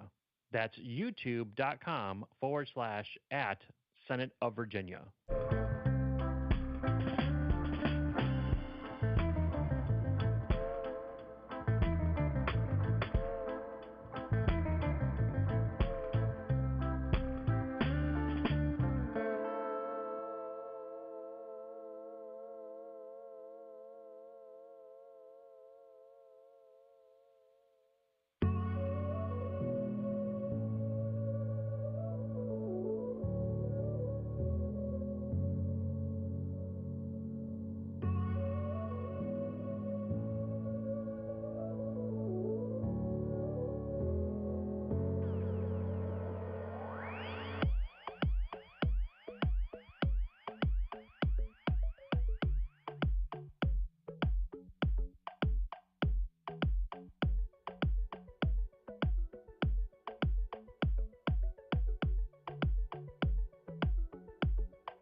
Senate Committee Room, A305.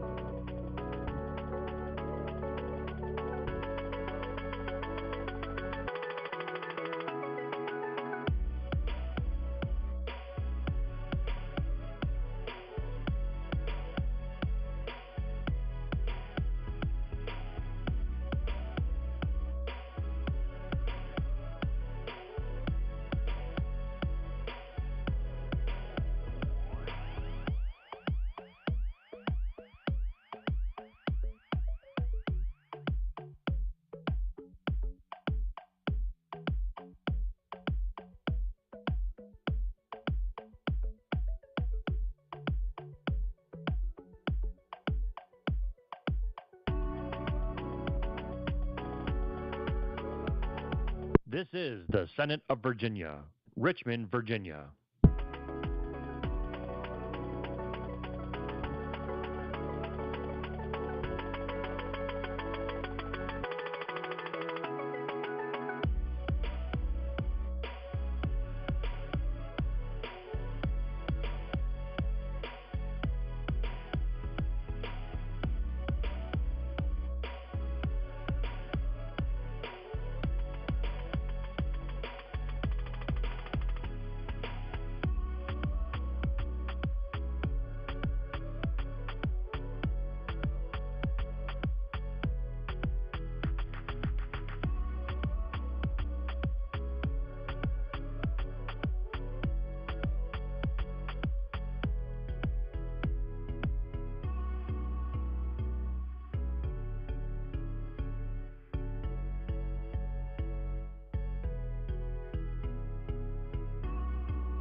This is the Senate of Virginia, Richmond, Virginia.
Senate Committee Room, A305.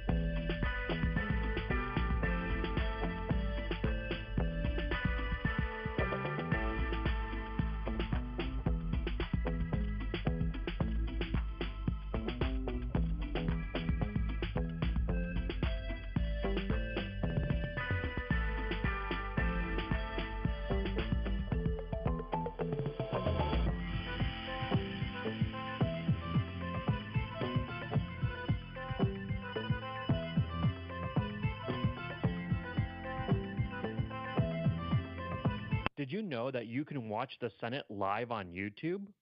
Visit the channel by browsing to youtube.com/@Senate of Virginia. That's youtube.com/@Senate of Virginia.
Senate Committee Room, A305.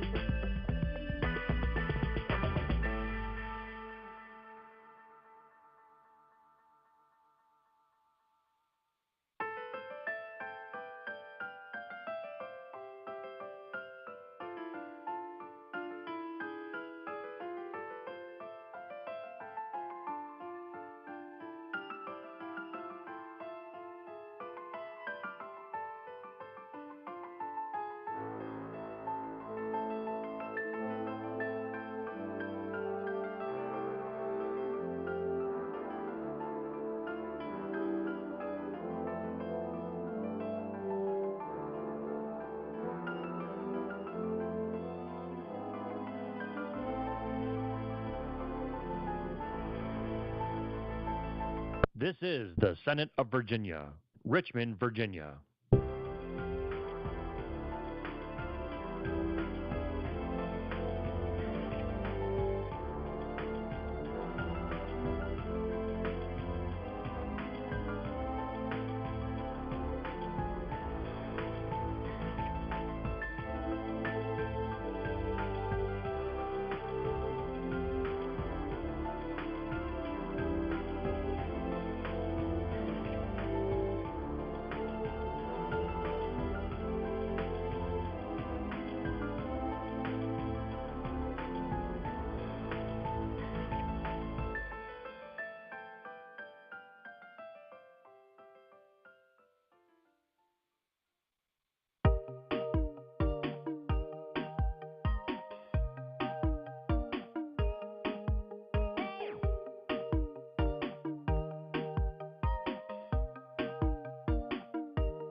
This is the Senate of Virginia, Richmond, Virginia.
Senate Committee Room, A305.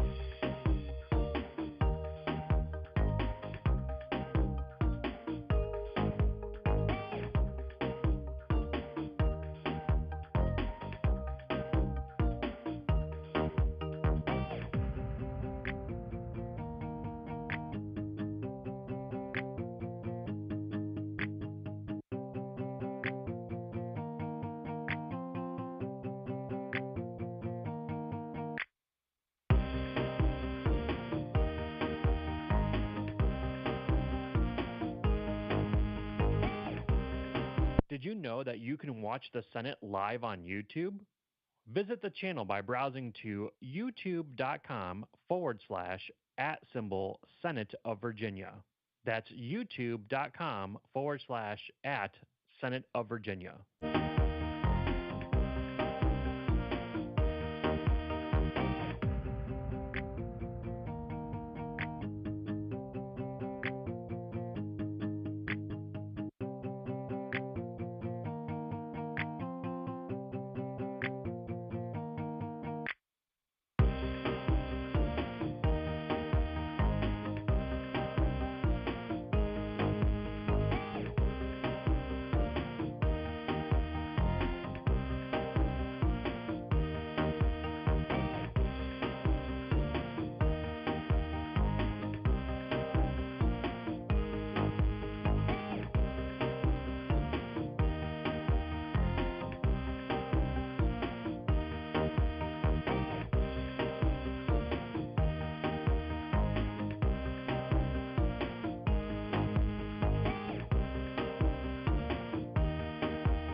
Senate Committee Room, A305.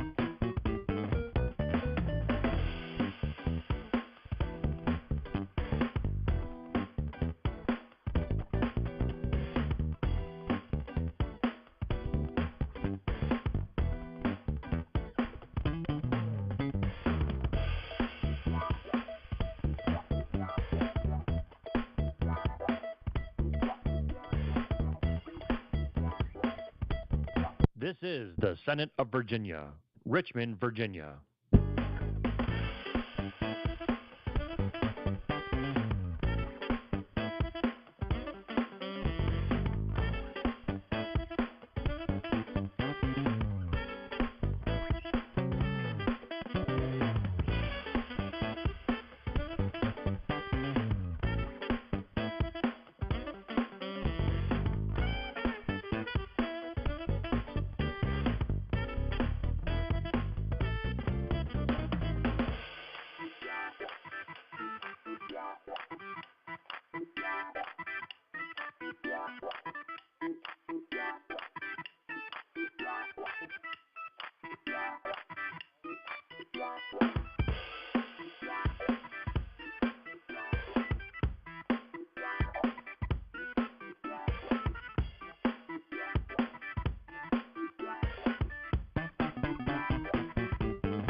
This is the Senate of Virginia, Richmond, Virginia.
Senate Committee Room, A305.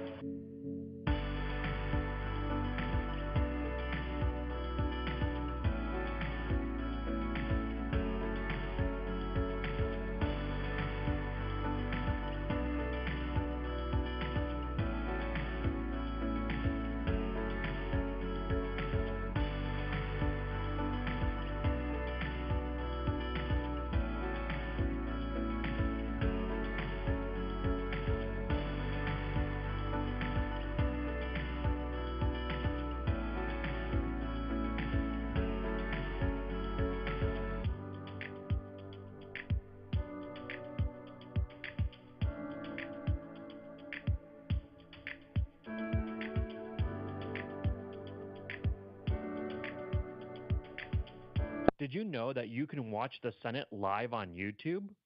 Visit the channel by browsing to youtube.com/@Senate of Virginia. That's youtube.com/@Senate of Virginia.